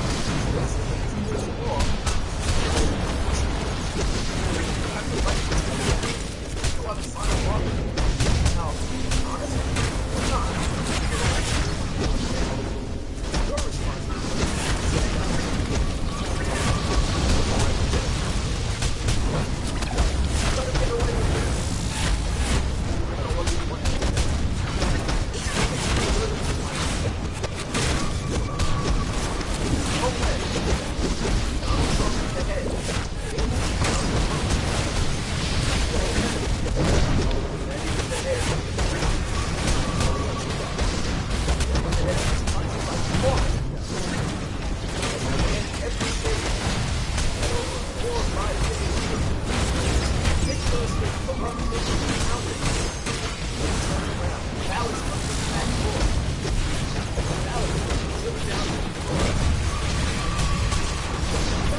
having a legislative hearing here. So, I've said all members of this committee, if they wish, can ask a question. I hope we're respectful about that. So, with that, I'll grant So, Mr. Giuliani, I really just have one question for you. We heard testimony tonight that you got an affidavit from one of these witnesses in the record of thousands of ballots being entered through a machine. And another witness who talked about ballots being double counted, who said that her affidavit dates back to November 3rd. You opened your statement. You made in your opening statement. You referenced 700,000 fraudulent ballots in Detroit, which is problematic.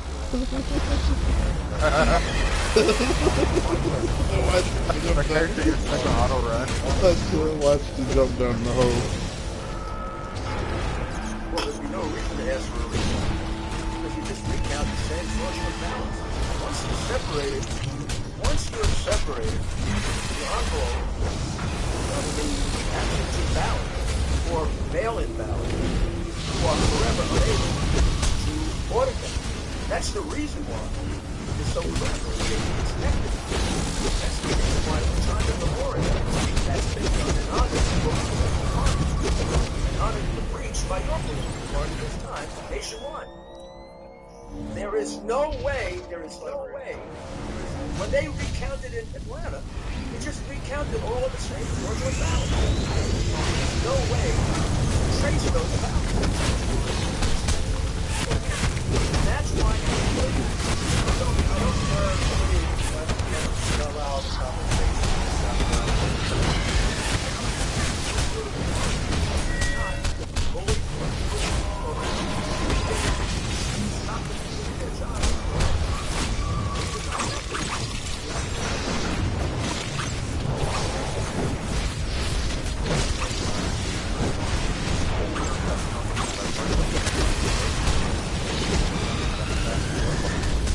testified that they found no evidence whatsoever of widespread irregularity, and they lauded this disclosure.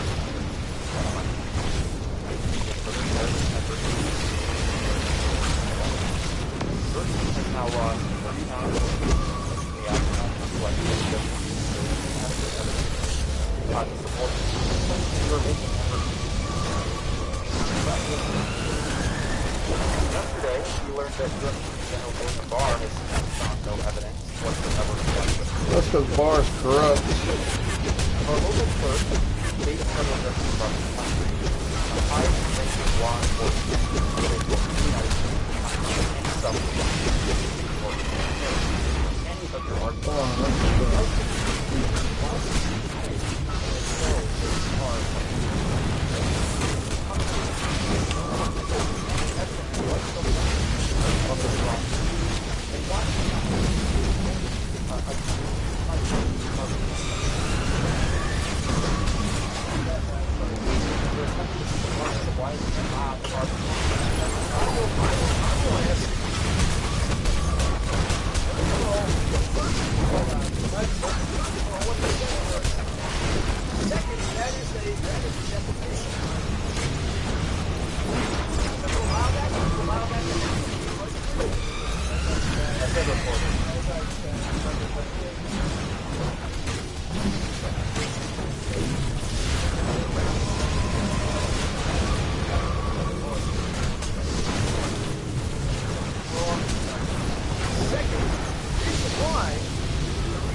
Intelligence, I don't know, to read through this, to read it.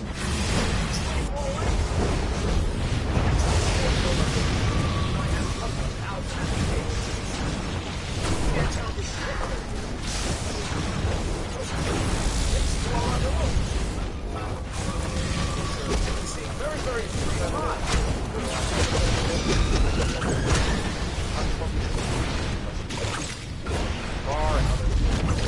I gave you the answer. The answer that I gave you.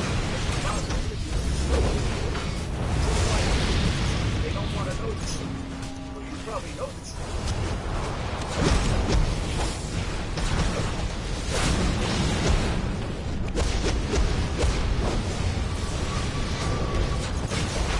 Well, I want to take the time to thank everybody.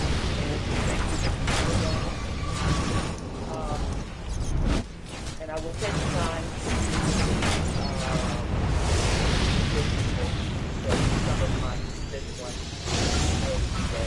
Our elected officials should be condemning. Sir, no, I don't have a question. I would like to. You don't have a question, then we're going to move on, Representative. No, that is not fair, sir. Representative Because Riley, our we're gonna move elected. on. I'm sorry, you're out of order, Representative. You're out of order. You're out of order. You don't have a question. You're out of order. Representative, you're out of order. You're out of order, Representative. You're out of order, ma'am. You're out of order, Representative. Representative Riley. Thank you. Mr. Giuliani. So,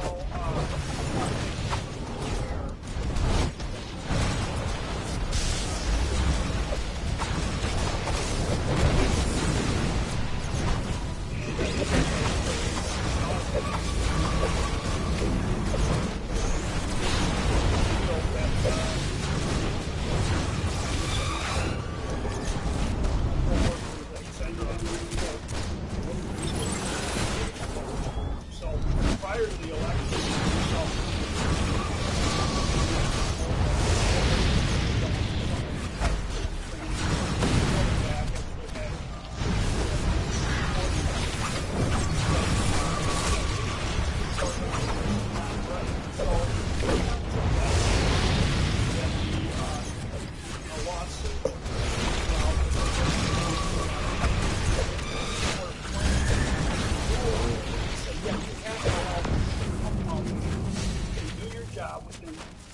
within 6 weeks of doing your job as a full challenge. It wasn't until that court case happened, I also submitted investigation with the Secretary of State prior to the election. Same thing. So I think there were some crimes committed when it comes to impeding what a challenger's role is. I believe it's a felony in the state to do that. And you have a responsibility, I believe, to do that. So I just want to make sure you're aware that we saw this coming, and there was an effort to head this off. Well, I appreciate that. Only thing I would say is, I believe it's much worse than you realized it was going to be, and it is not confined by any means to Michigan. I mean, this is what you are describing, cutting off Republican inspectors, happened in 10 cities, all Democrat-controlled cities, all cities with a history of corruption, and in numbers that are not insignificant, in numbers like the hundreds of thousands, enough to change the election. All right, and I guess Representative Steve Johnson. Mr. Chair, thank you, Mr. Giuliani, for being here today. The purpose of this committee Why are these is to search for opening truth. less Whether you than like they're it or not, supposed to the be? goal here is truth. What really happened? Damn sense. In that search for truth are things maybe we are happy with, 269. maybe things we are happy with. It's led me to a couple understandings here that are going to probably make people on both sides angry. Number one, starting with Dominion. People that are essentially running our election, refusing to come before this committee and explain themselves. They are essentially a government contractor. We pay them, I assume, millions of dollars, and yet they will not come before this committee to answer tough questions.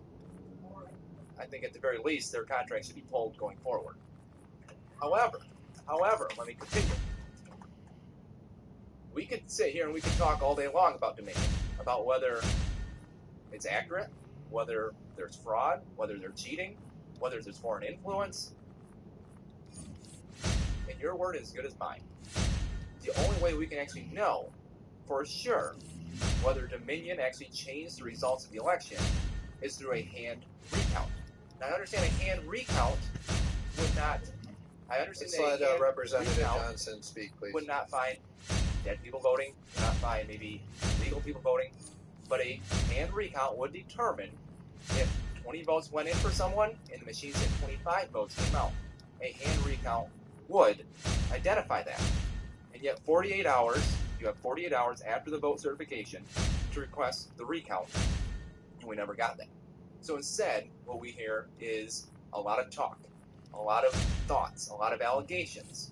But we had one opportunity to actually do this. The Trump campaign did not make that request. That's number one. Moving to Detroit, which is where a lot of this has been centered, and rightfully so. What we saw at the TCF Center was absolutely unacceptable.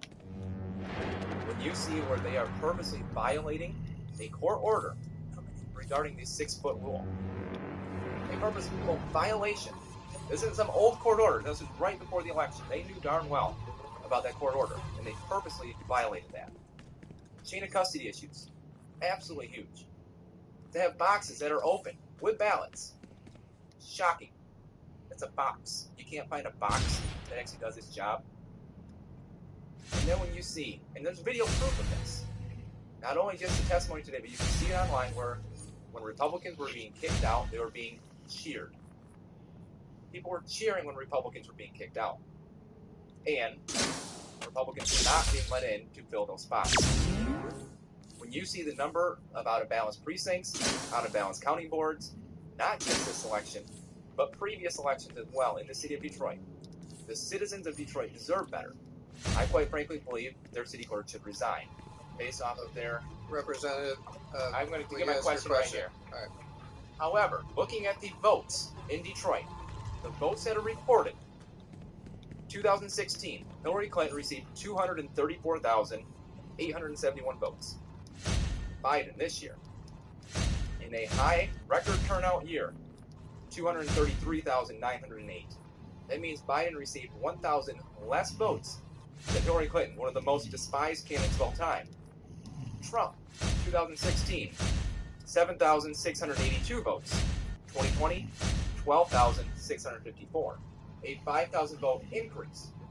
So, to Mr. Giuliani, my question to you is looking at all of the issues with Detroit, and there are a lot of them, how can we still justify that there was that mass cheating when still Trump's numbers increased by a net 5% versus the years before?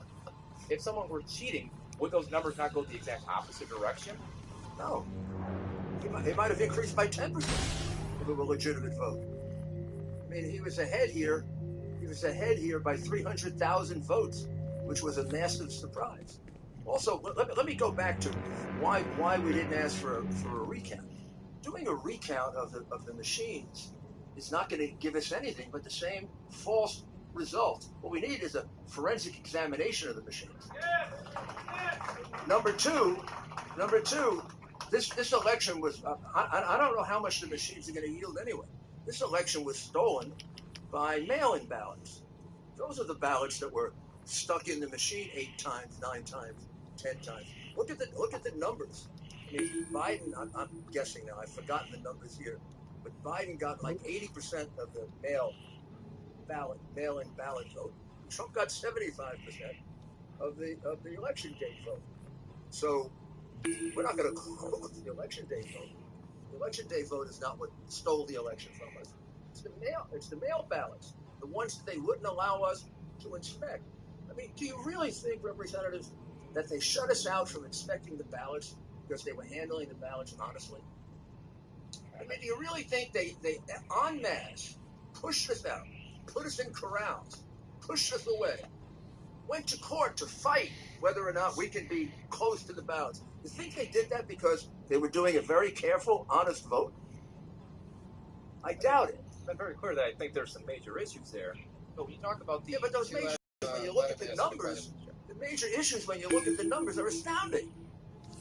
Hundreds of thousands of votes were counted there, and I have no idea what a recanvassing of the machines would do for us. A forensic examination of the machines might do something, and in fact, we would like to have the opportunity to look at the rest of those machines in Michigan. I don't know why you're not looking at them. I mean, whatever you want to say about Dominion, read its history. Read the history of Dominion. You'll get an idea of what a crooked company is, which maybe is the reason they don't want to show up here. They really don't want to tell you that the two of them that own it are Venezuelans. And they brought the two Smartmatic owners, they brought the two guys who are Canadians down to meet Chavez just 2 years ago. They don't want to tell you that. They don't want to tell you about the 5 elections in South America that they fixed. Just read it. Just look it up. Now, I don't know if that really made the difference in the election. I'm not sure. But I do know their plan was to steal this election based on this massive mail-in vote, which, by the way, we have for 20 years been warned against.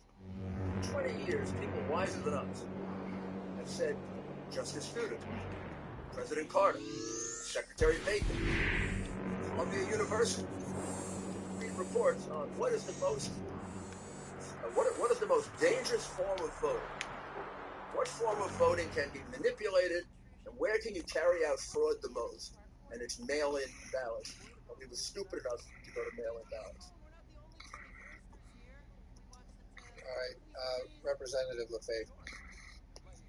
Thank you, Mr. Chairman. Attorney Jenna Ellis, Mayor Left Giuliani, face. all of the There's witnesses, Hammer.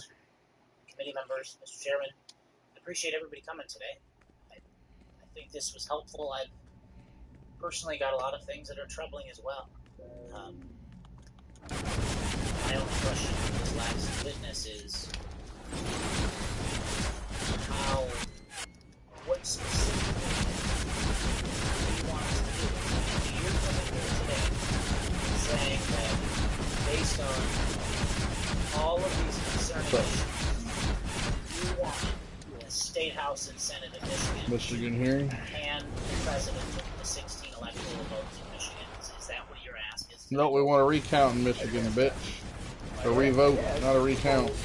That you Inspect take back the your power Yep. under Article 2. There you go. Use Article 2. Clause 2. You can take back that power, and that you spend the time, not just to listen to, I think you shouldn't decide anything based on what I do. It's just a sample. It's just a sample of it. There's a plethora of evidence that you can go through that will convince you. I would ask you to go through that. Don't let it just get taken from us, and then we'll find out a year from now what the real problem is. Take a look, to some extent, at what happened in other states. Because the fact that it's so similar in other states gives you a sense that what we're dealing with here is a plan. Not just an accidental, oh gosh, Detroit stole an election, Chicago stole an election, New York stole an election. But I think you have a responsibility to go into session, take back your, look, the people who certified your election,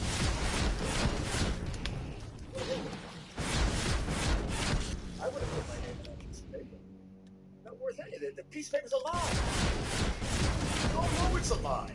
We know there's secrets there on the floor. They're such wonderful public servants that put their name on a lie. Why don't you spend the time to find out what the right numbers should be? I guess, Mr. Mayor, my problem is we have these certifiers who I think, and maybe I'm wrong, but at least in one particular example, they didn't feel confident. They certified the vote. And now you're asked, the legislature is to take, and if I'm wrong again, tell me, to take evidence that, and put my name to it, and say that this is definitely what happened. Yeah. This is somebody won. I what he assume wants you it to wasn't do. Kanye West. La I don't fave. know. But to figure it out, and you want us to make the decision, and then put our stamp on it. No, Is I that don't what want you're you to do asking? it. The Constitution La of the United States fave. says you should do it. La All right, I don't fave. want you to that's do it. it. Please, Read let's the stop. Federalist Papers. It was given to you as the ultimate plenary power because you're the body closest to the people. Therefore, the body that What's they up, man? believe could be most trusted to protect the people. Thank you, Mr. Not the bureaucrats. What Make is that going decision. on? Thank you. Representative C.A. Johnson, are you willing to make a question? Sure. Very quick. Mr. Giuliani. Hi again. Hello? Do you think that both you and the president are honest men? Do I really have to answer that question? Yes. Representative C.A. Johnson, Representative, Why not answer it? Representative, do you have a point of order? I'm asking the question. Representative, I'm we're not asking gonna, the question. You Are need a do question you related consider to the yourself election. Mr. Representative, you're out of order. Out of order. Representative, you're out of order. Representative, if you want to ask a question about the election, you can ask the question. But that is not about the election. So, do you have a question about the election, Representative?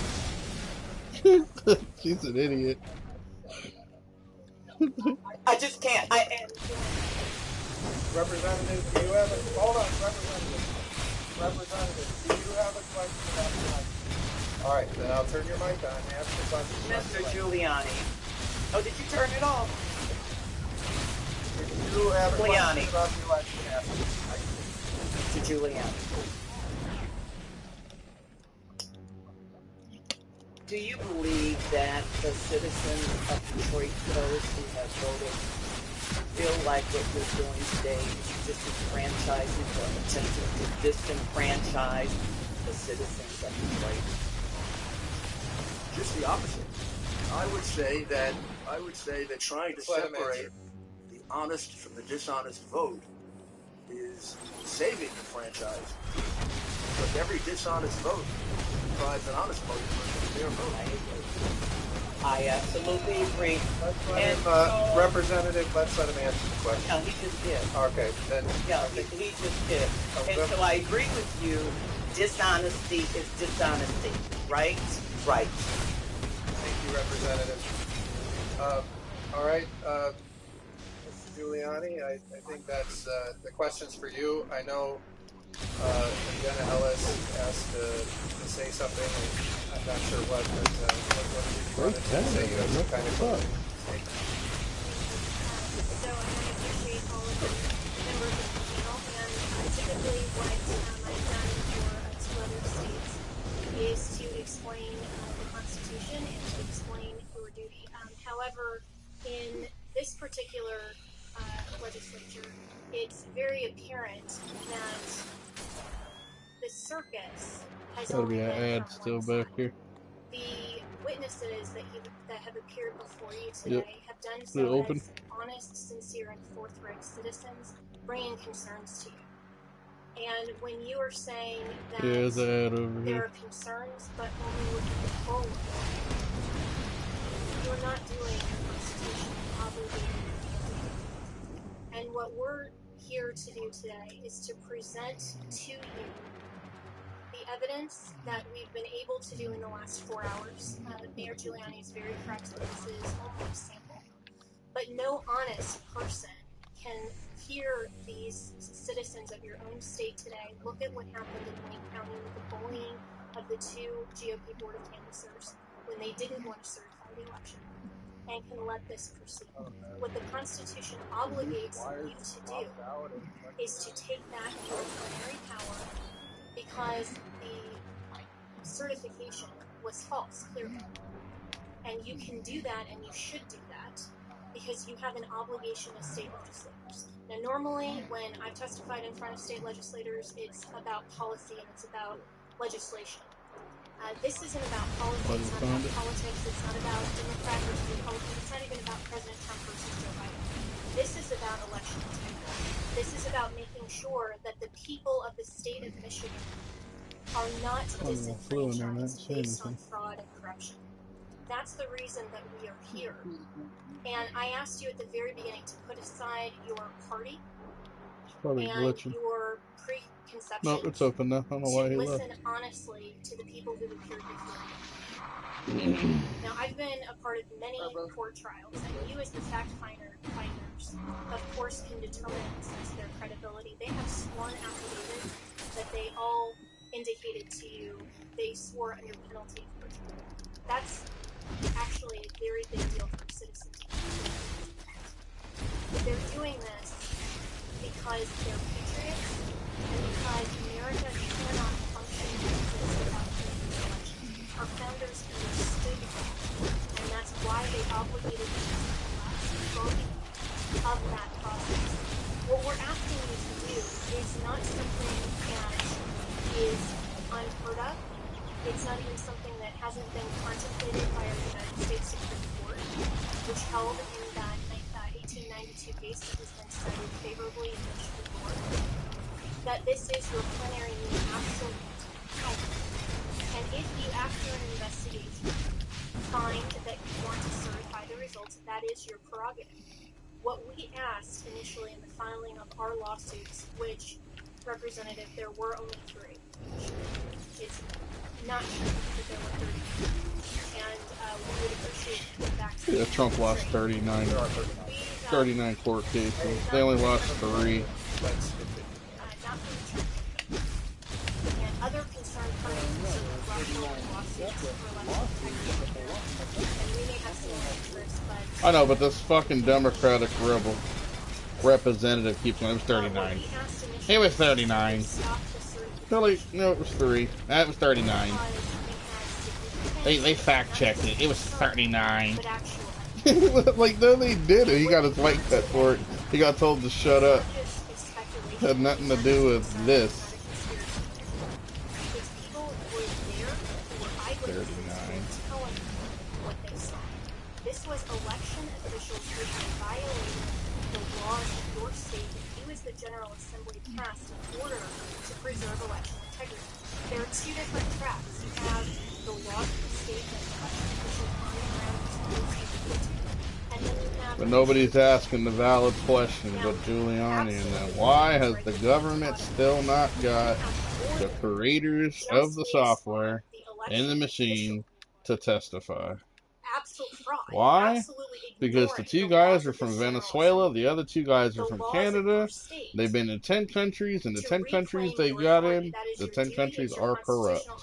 And everyone who's run the presidency or the dictatorship of their country won it on false pretense because they lied. I would simply urge you that this because is it not was about policy, it's not all about rigged. politics, it's not about Democrats versus Republicans. This is about making sure that we are not the generation that is the weakest link in America that does not preserve and protect our free and fair elections and our right to select our commander-in-chief into the next generation. That's what this is about. Thank you. All right, thank you. Any questions? Questions down here for Representative C.A. Johnson? Thank you, Mr. Chair. And thank you so much for being here. And I agree with you, too. It should be about us electing our own elected officials. And wouldn't you agree that the staff is elected to elect our own elected official? And are you saying that some of us should not, our votes don't count? Not at all.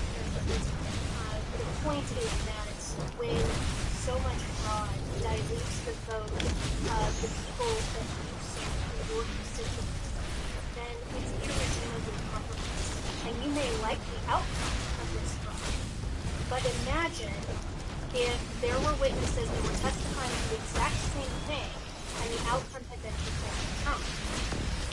The point here is that corruption is corruption and it dilutes the vote, and that cannot stand. And so no, your state has not actually selected anyone for president. I mean, in fact, the representative said Kanye. He doesn't know. I think that's where everyone is at. Where we don't. And what we do know is that there is this massive amount of fraud, irregularity, and I'm still finishing. There have been a massive amount of irregularities. Again. Ignorance and complete disregard for the law of the state of Michigan. So when it is so irredeemably compromised, when you have something like what happened with intimidation of officials who are trying to do the right thing, intimidation even here in this committee, that is unacceptable, and you should reclaim your constitutionally obligated authority so that you can make sure that the person that you send your delegates for genuinely reflects your constituency. And I hope that your constituency would demand and require that of you. Not bad. All right, thank you. I don't see any other questions, so thank you for your testimony. Thank you, Mr. Mayor, too. And appreciate everyone who testified here today. We're grateful for that. I know a lot of stories were told here today of brave people who came forward about what they experienced. Can we wait until after the hearing's over, please, people? So we've heard a lot. They've been so disruptive in the audience. Give stories today that are difficult for them to tell. The audience so grateful for that. that's watching. They've been so disruptive. It's important to listen to these stories. Applauding and laughing. To allow people to present because it's a shame. What they've heard and what they've seen. And we've allowed clerks to testify here. And there'll be more people who they set all the rules, and then this one, the Democratic chick that keeps trying to tell instead of ask questions and shit, has the audacity to ask if one of the women in the audience is a Detroiter can come up and speak. And he looked at her like she had 2 heads and 3 buttholes. We had to cut some of them off because it went long. It's not going to happen. This isn't a hearing like you think it is. It's a hearing for their side to listen to their plea before they come up, with whatever they want to come up with as an oversight committee. That's what they are. Though that I was disappointed today because I felt she's tried everything. It's funny. There were opportunities to ask good questions, and those were not taken. Instead, we heard a lot of interjections, a lot of attacks, a lot of just partisan rhetoric, and I was disappointed about that today. And I apologize to those witnesses who had to deal with that. That wasn't fair. But ultimately, I appreciate everyone going through that and telling their story. We wanted both sides to be heard, and I'm disappointed. I feel like we need Dominion to come in and testify in order to know more about this system. And we'll continue to work toward that because we have a lot of questions for them. So, Dominion left the country. Thank you. Thank you, Jenna, and thank you to all the witnesses today. So with that, they went back to they went back to Venezuela. The committee will stand adjourned. That's where they're from. They're owned by Chavez. that came out today. Chavez owns them. The guy who runs the Venezuela. He owns 24% of the company. He corruptedly put the Venezuelan money into it so that he could own 24% to win the election, so that he could take over Venezuela. They got a they have an interview that was leaked between him and some woman. I guess she was in the CIA or something, and the son said that he wasn't worried that the people of Venezuela should not worry about who's going to win for the fact that his dad owns 24%, and it's already confirmed that he's going to win. Yeah, it's a pretty good hearing. It was going on for a while. Well, I know at the beginning there was that one guy wanting people to be sworn in. Well, what's the one Indian chick that was up there who became a U.S. citizen said she said she'd swear in. She saw swearing right now. She said about an hour and a half ago, I'll swear in right now.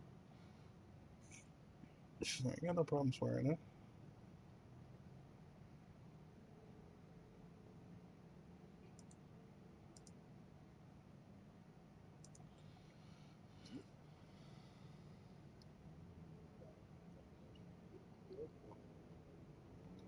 Of course he was. What he was trying to do.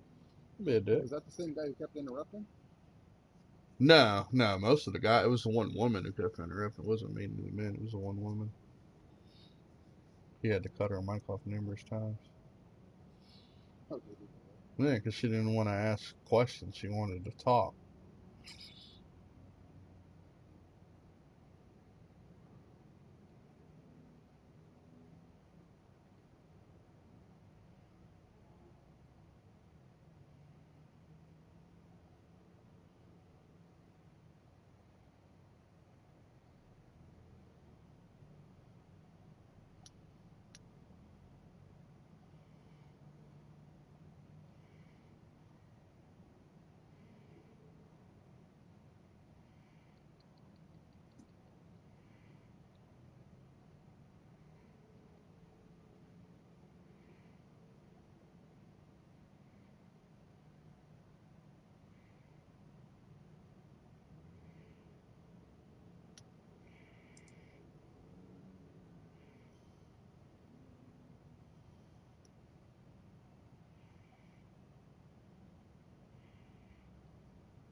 Anything else happen?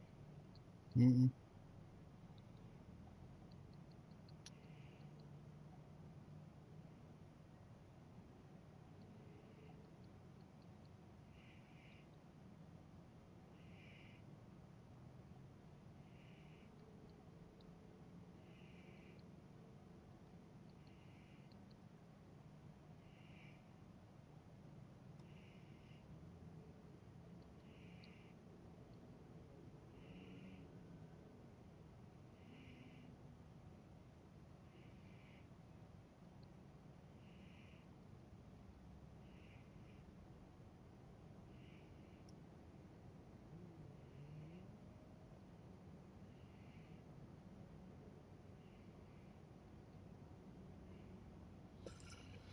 Nope, nothing else has happened. That's it. So I started to watch it, but then I was like, oh, we can't do that now. That's when the guy started asking for people to be sworn in. I was like, oh, thank you. This is a people thing. Right. Giving their statements. Like, well, I want to be sworn in. Well, but the guy got out first. It's like, what, 4-3 or 5-3? Something like that. Mm-hmm. Yeah, they kept asking for something. One guy kept telling him that that's not how it works in Detroit, and that's not the type of hearing that this is.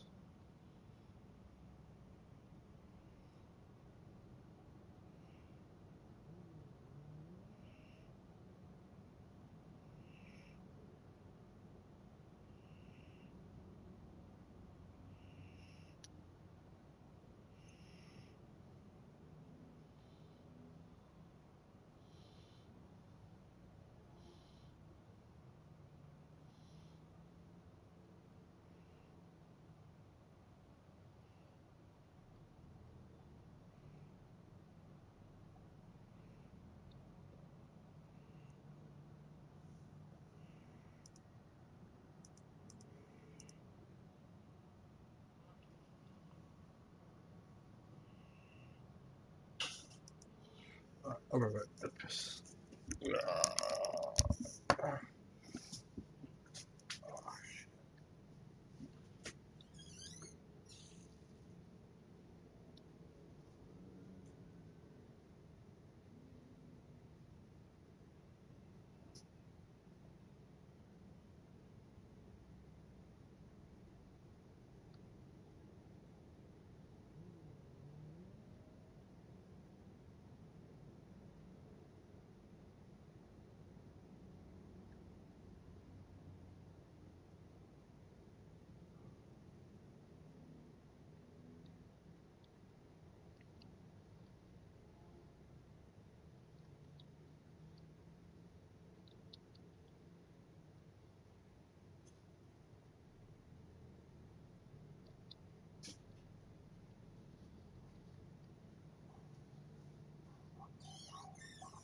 We have a problem here, man. Huh?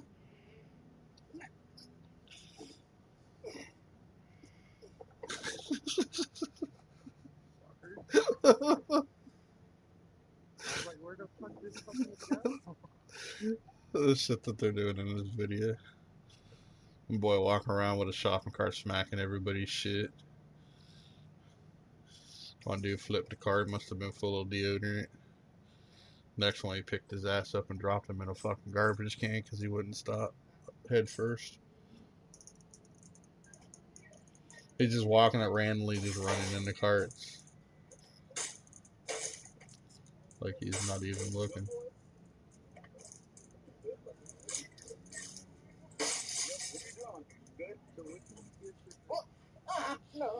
They're getting them beat up. Merc would know better than I would. What I do?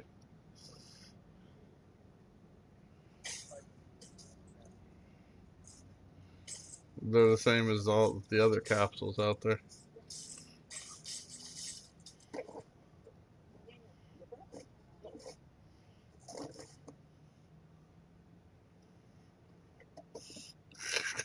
This dude gets fucked up by everybody.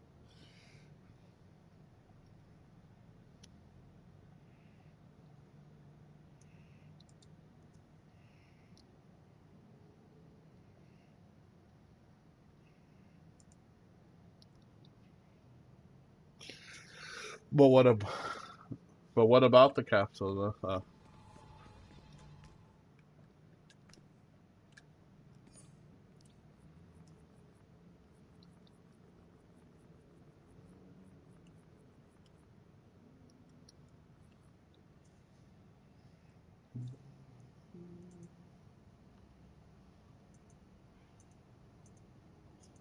Yeah, so you're doing other place fucking up the company. Ain't my girl. That's one girl. I think she got fired.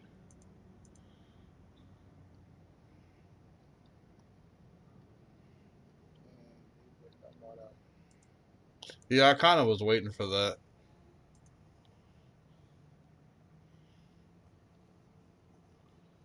I don't know anything about this new company to bottom, but I guess they do like a bunch of MMA, so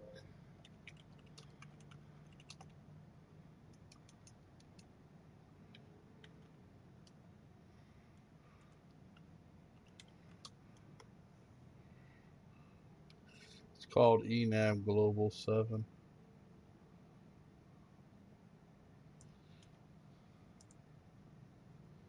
I think they have their own call thing as well. ENAB Global 7 continued its holiday shopping today and announced the acquisition of Daybreak Game Company to outfit behind EverQuest, H1Z1, and a variety of massive multiplayer ongoing lanes. The deal values Daybreak at $300 million, paid in a mix of cash and newly issued EG7 shares.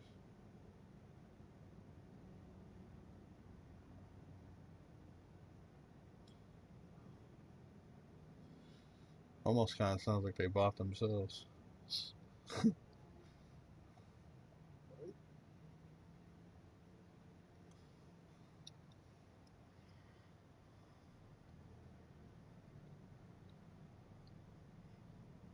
But no, they just bought Daybreak Games Company. They're the outfit behind them. So there's the whole company.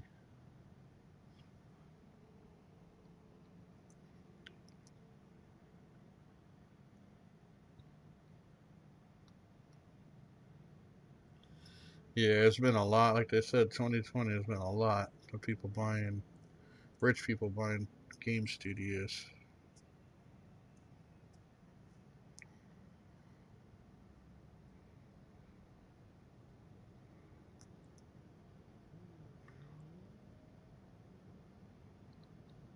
They bought Mech. Okay, my buddy plays Mech Warrior. Mech Warrior is a fucking big ass PC game, uh, I mobile know. I phone used to play game. it. I played it when it first came out when it was on Yeah, on PC. mobile. PC. Yeah, and then it went Oh mobile. yeah. No. It was on PC. Well, this was before cell phones. This was back in early 90s. I thought it's been around for a while. Yeah, no, it has. I know it's also on PC. It's I believe it is on. I could have swore it was on PC. Oh, that's where it started. Started off on PC. Or I mean, mobile phone. Yeah, that's the one my buddy plays, Mech Warrior. Yeah, it's on place. That's where they make most of their money is on the phone. So they bought Mech Warrior.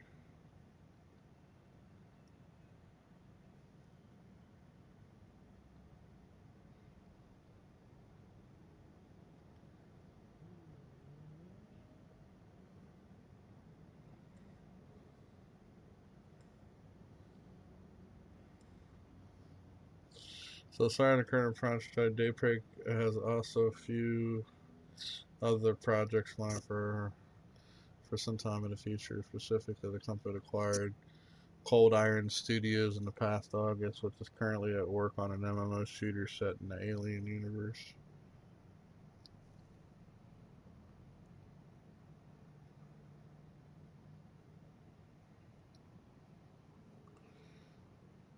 It's like dude said something about the EverQuest. Yeah, EverQuest servers are filled.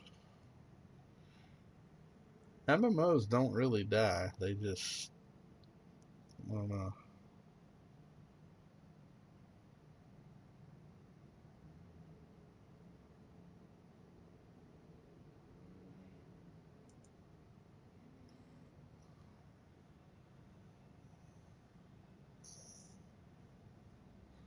I think they should get rid of Jack Emmerich.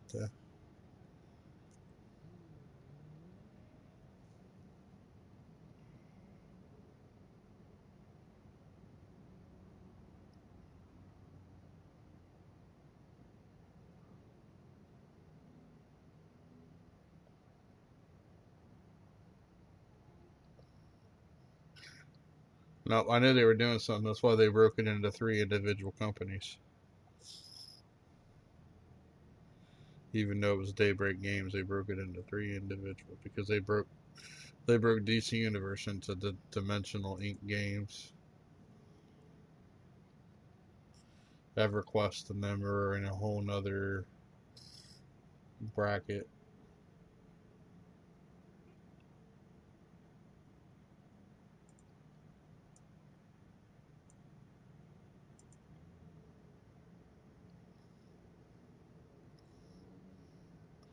Because Rogue Planet is the ones who make Planet Side 3. What is not reset, is it? Yeah, 4 a.m. Is it? Yeah, or 3 a.m. 4 a.m. Yeah.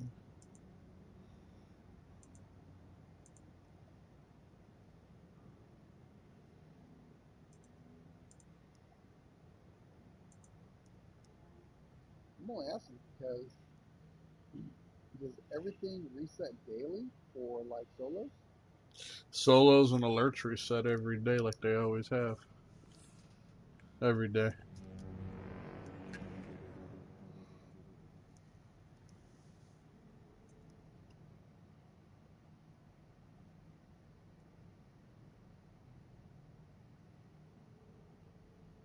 Because like on some of these older solos, it says that I'm loot locked, right? Mm-hmm.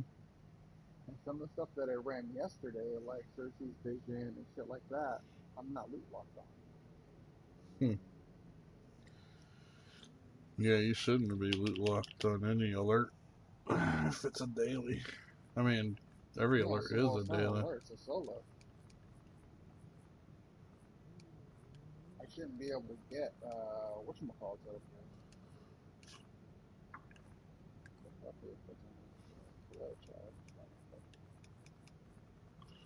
Mm-hmm.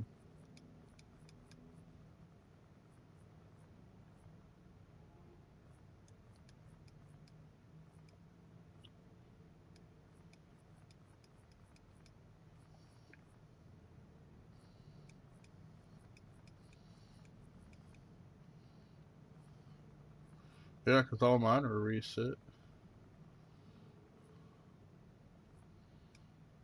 Resets every day just like the vault.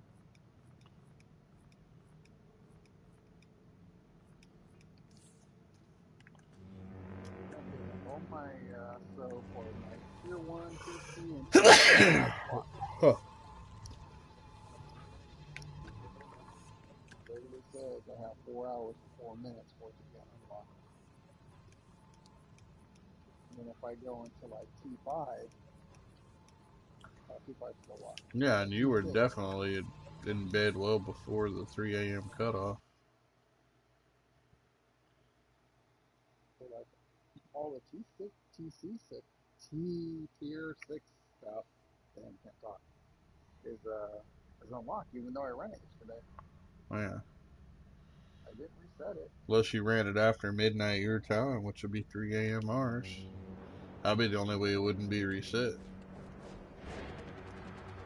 But at the same time, I'm doing it right now. Yeah, I know. Oh,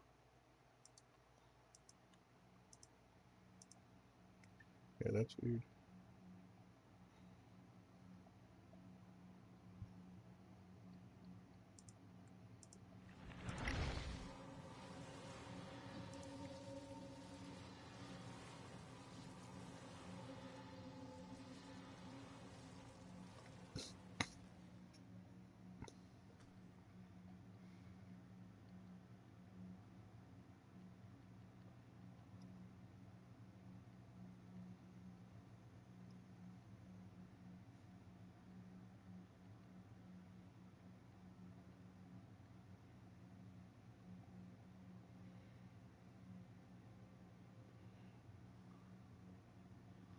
Yeah, it's a pretty big gaming company. EG7 to build a shrine to portfolio with well-known and new IP through our game development vertical. All games, our game services vertical focus on distribution of both company group titles with third-party games and our Creative agency takes care of world's best AA titles as well as known products. They worked with core games and single games and multiplayer games such as Rising Storm 2 Vietnam, My Singing Monsters, Warhammer, Vermintide, Dead Island, Evolve, Battlestar Galactica Online, and more. IGI for upcoming IP Origins 83, have uh, have Evil, Minimal Effect, Block and Load 2, Foregone, and more. They've divisions published, distributed, and done creativity market for major worldwide franchises such as Sniper Elite, Zombie Army 4, Planet Coaster, Jurassic World Evolution, Daisy, and more. Marketing campaign experience for Call of Duty, Destiny, Fortnite, Doom, H1Z1, PUBG, Dying Light, Angry Birds, Rage 2, and more. They've been involved in previous game projects of over 150. Current game projects that they have in play right now is 25, and they have 40 ongoing marketing campaigns. It's pretty good. Yeah, they deal in a lot of mobile.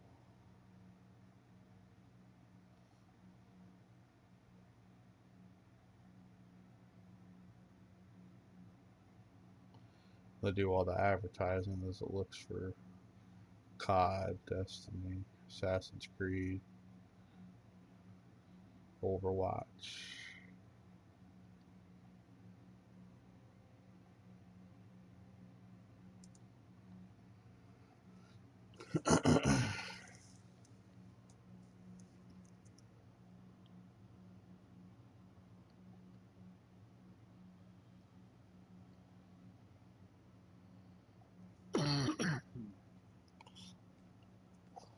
Oh yeah, it's all rich people. Alexander Alabay, he's the fucking private investor with financial injury experience from Goldman Sachs. He's the owner of the company.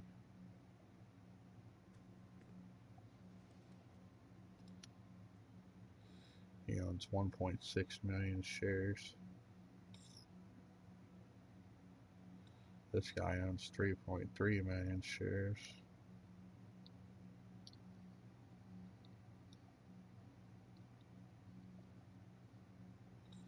He owns 3.2% of the shares.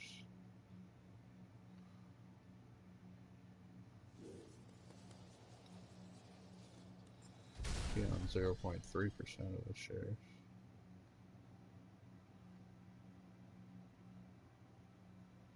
Same for her, 0.3. He owns 0.5.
So they didn't pay too much for DC. They paid $300 million.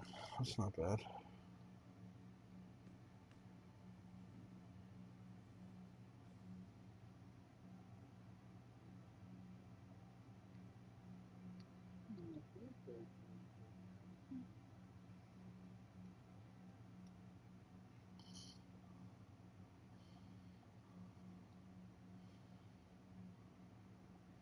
It's less than what they paid for it when the other company bought it.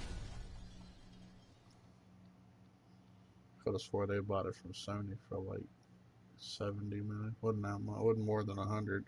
Maybe it was. It might have been the same. Might have been 300 million. Put their money in and get it back out.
I wonder if they're still standing outside that New York restaurant protesting.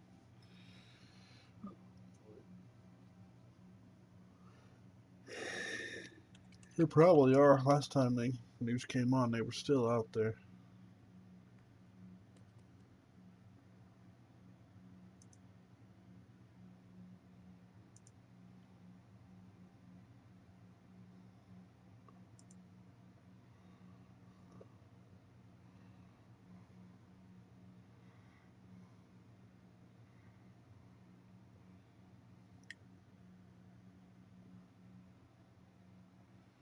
No, but they're still outside fucking Minnesota. I knew they were. I was watching on their stream. I thought they were out there. What the fuck they're protesting now?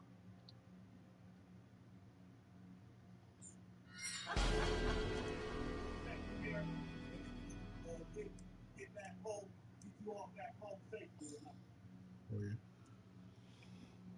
Oh, I don't know. News.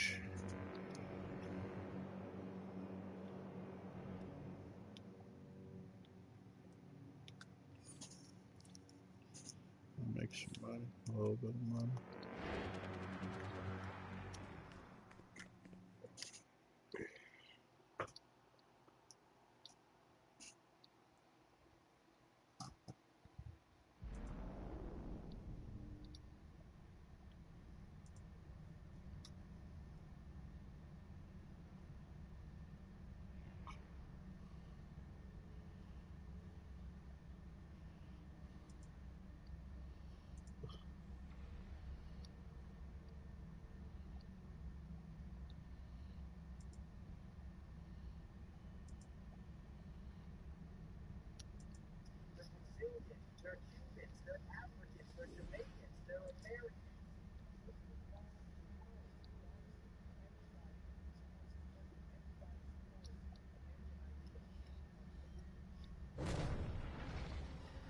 These people keep this guy writing that these chuds don't get that the Dominion is not connected to any internet network. This is why chuds are not.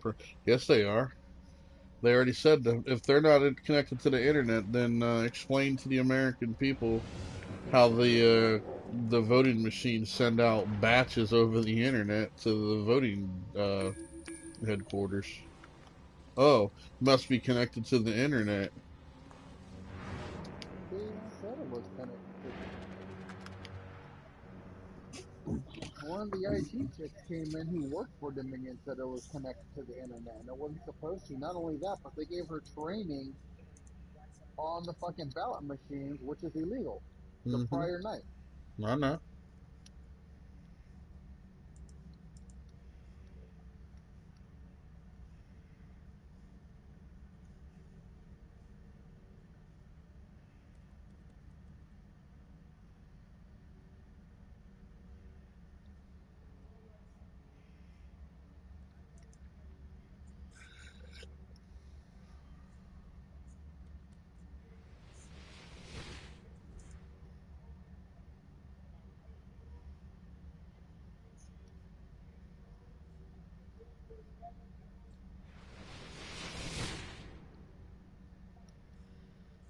Yeah, she said she wasn't even supposed to be there. Oh no, you can't fix morons. They obviously they only hear what they only want to hear. By the idiot saying that they're not connected to the internet. They are, because the systems automatically batch at a certain time, and they're received via remote. So they connect to the internet. They may connect to a private uplink. It still doesn't matter. It's still connected to the internet. Anybody could figure that out if they know anything about systems.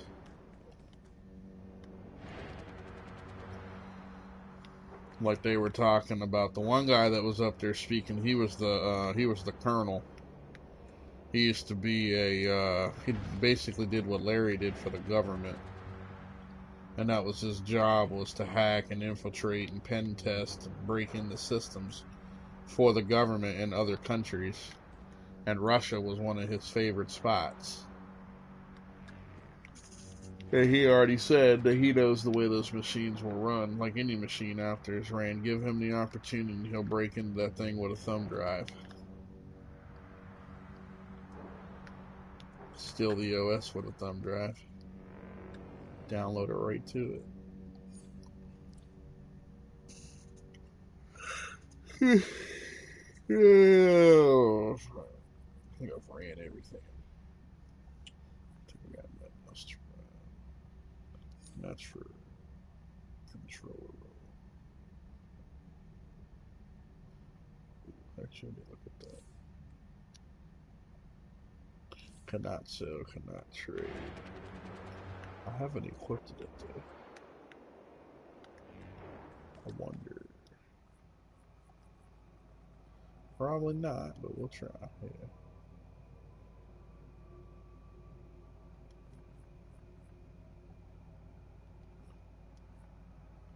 It's a nice piece.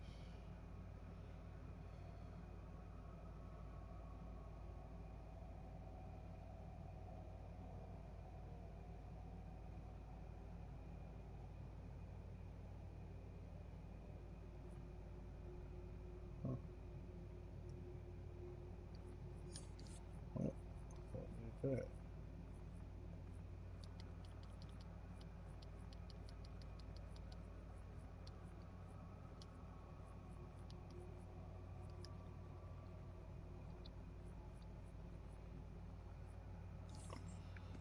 Don't need that.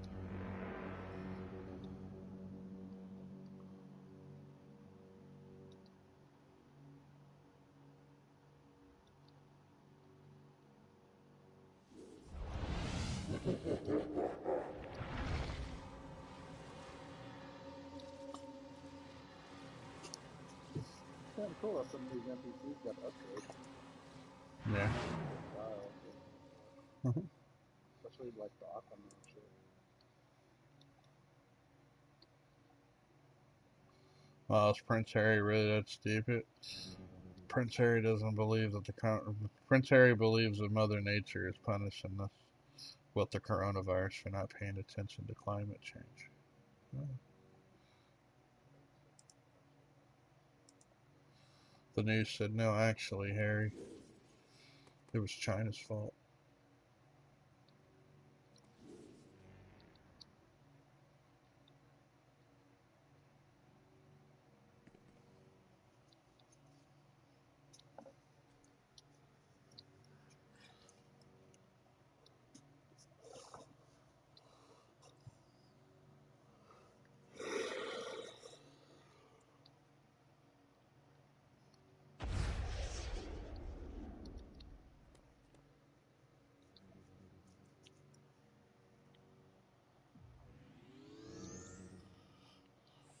When Christmas is over, but your birthday is in January. Chick said try having one December 13th and then the other one January 13th. I really should have done math on that one first. Yeah, we know what month you like the most. We know when you're really active.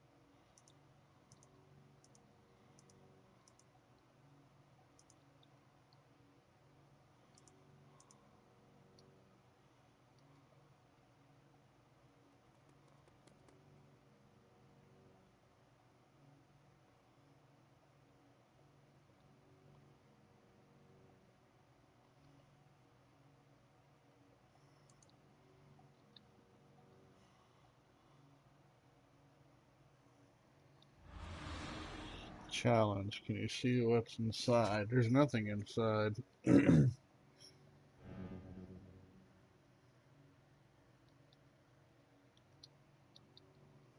Everyone's like, I see it. There's nothing there. It's just a blue circle that's equally blue.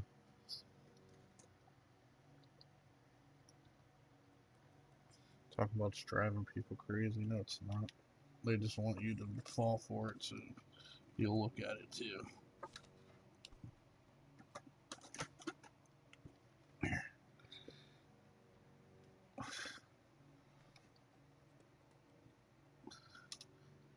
But now it's a horse.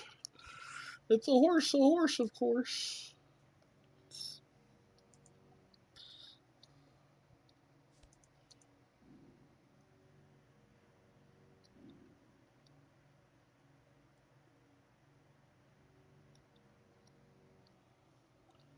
It's all on your monitor's angle.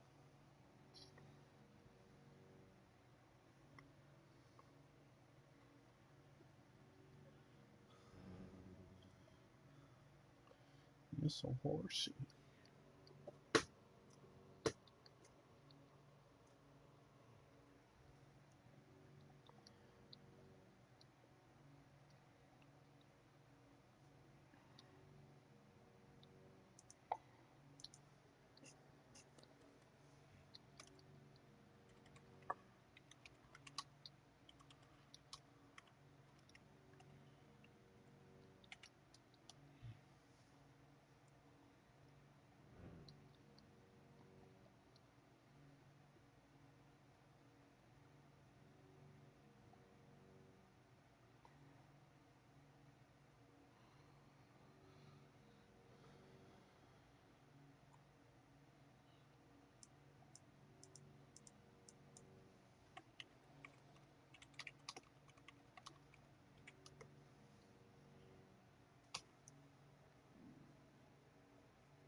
right?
Damn, I wonder why Trump never did that. Trump has power to take over telecommunications and control the media. Why did he never do that? Executive Order 10995. That's funny. Well, hell, fucking that Michael Flynn told him to put in was, martial law. yeah, Executive Directive 51. Okay. He basically said, fuck the dumb shit, let's get this done. Directive 51 to become a dictatorship. Hell yeah.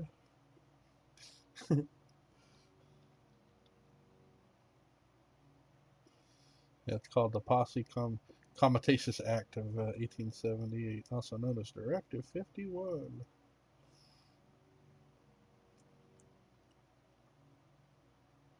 Which basically suspends the Constitution until Biden or runoff or whatever. Well, he'd have to run. He'd have to do the Comitatus Act of 1878, which allows him to deploy all United States troops within the United States border and then activate Directive 51, which would then suspend all government inside the United States. And then he should turn on Directive 10995, which tells the Office of Telecommunications Management that I own you. Mm-hmm. They should go after all the rich people. Well, we're in a crisis too. He also could do. He could do the Federal Trading Act, the enemy of 1917, where he was allowed to seize all gold in the United States. They pay him their weight for it today. Can you play? Probably done for the night myself. Play tomorrow. Yeah, they can seize all privately held gold stores and any storage of gold. Citizens would allow to be keep zero worth of gold, but they'd be paid its value per ounce at the value per ounce of today. And any further gold beyond that, they just wouldn't have any. So if the gold goes up in value, they wouldn't have any gold. The government then would make the monetary value.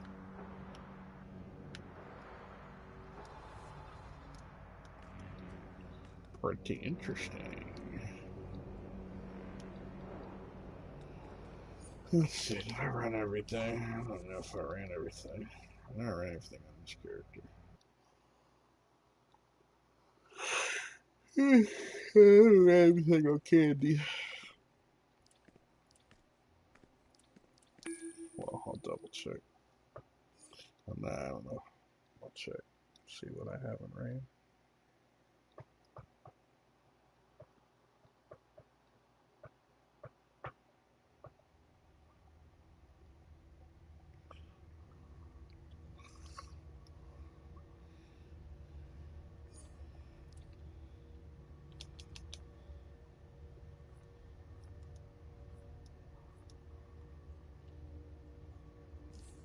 Yeah, I've ran everything on him. I don't think I ran her.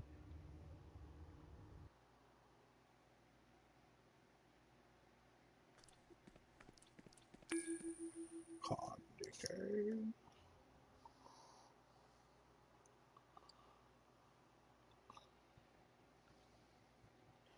That'd be funny if he did them 3 things, well 4 things. Shut down the media, seize gold, put the military in, and activate Directive 51. Hold it for 4 years. Biden will croak by then. And then let him go. Now how's that for winning? You know, you can't do that. You know what they would do? They would try to, I could see it now. Pelosi and them would try their hardest to pass a bill to get Directive 51 out of here.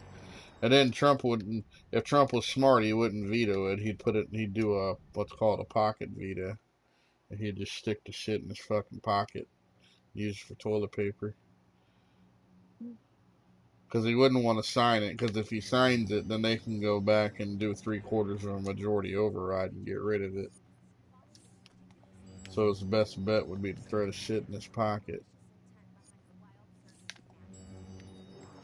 I did run all this, I just didn't run the daily. I just didn't run that daily. Okay.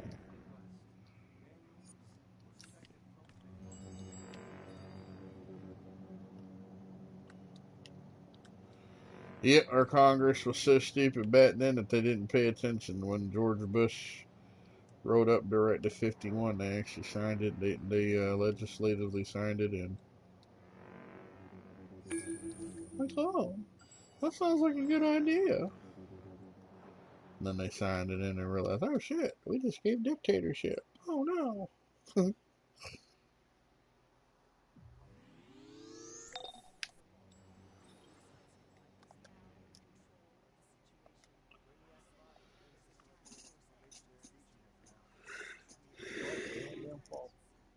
Well, it was signed in by Republicans anyways, I'm pretty sure.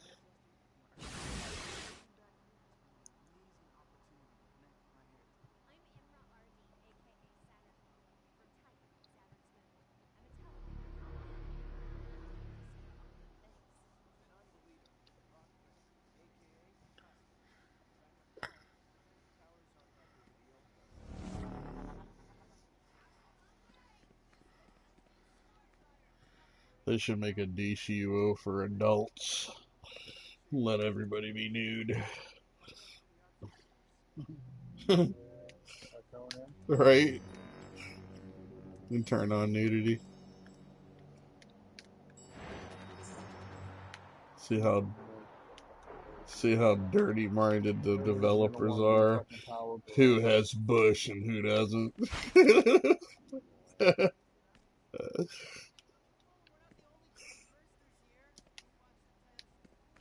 It'd be a Bush competition. Who can draw the best Bush? The biggest titties. All these killer mods. It'd be funny. It would be funny. Hit the switch. Sheesh, if they don't want to come in, it don't matter. Hit the damn switch. Make me wish my trumpet. Wish.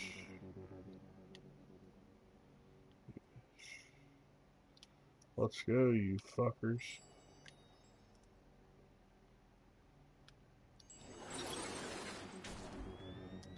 Right? Hit the switch. Dude don't want to come in. Fuck them. We don't need to sworn in anyway.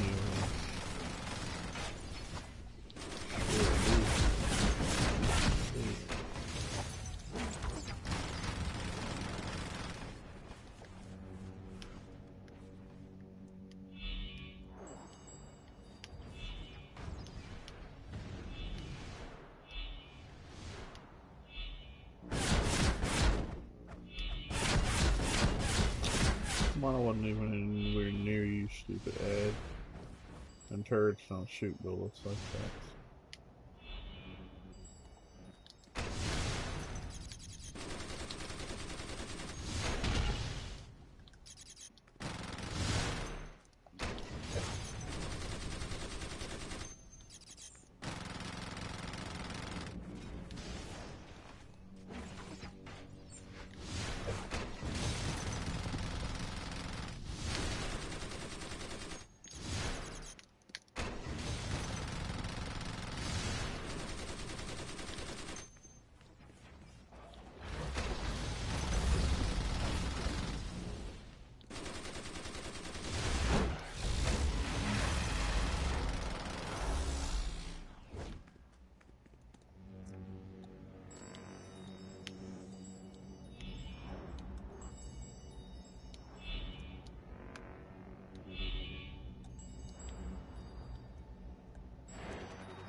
Another.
That's all the dailies. Game over.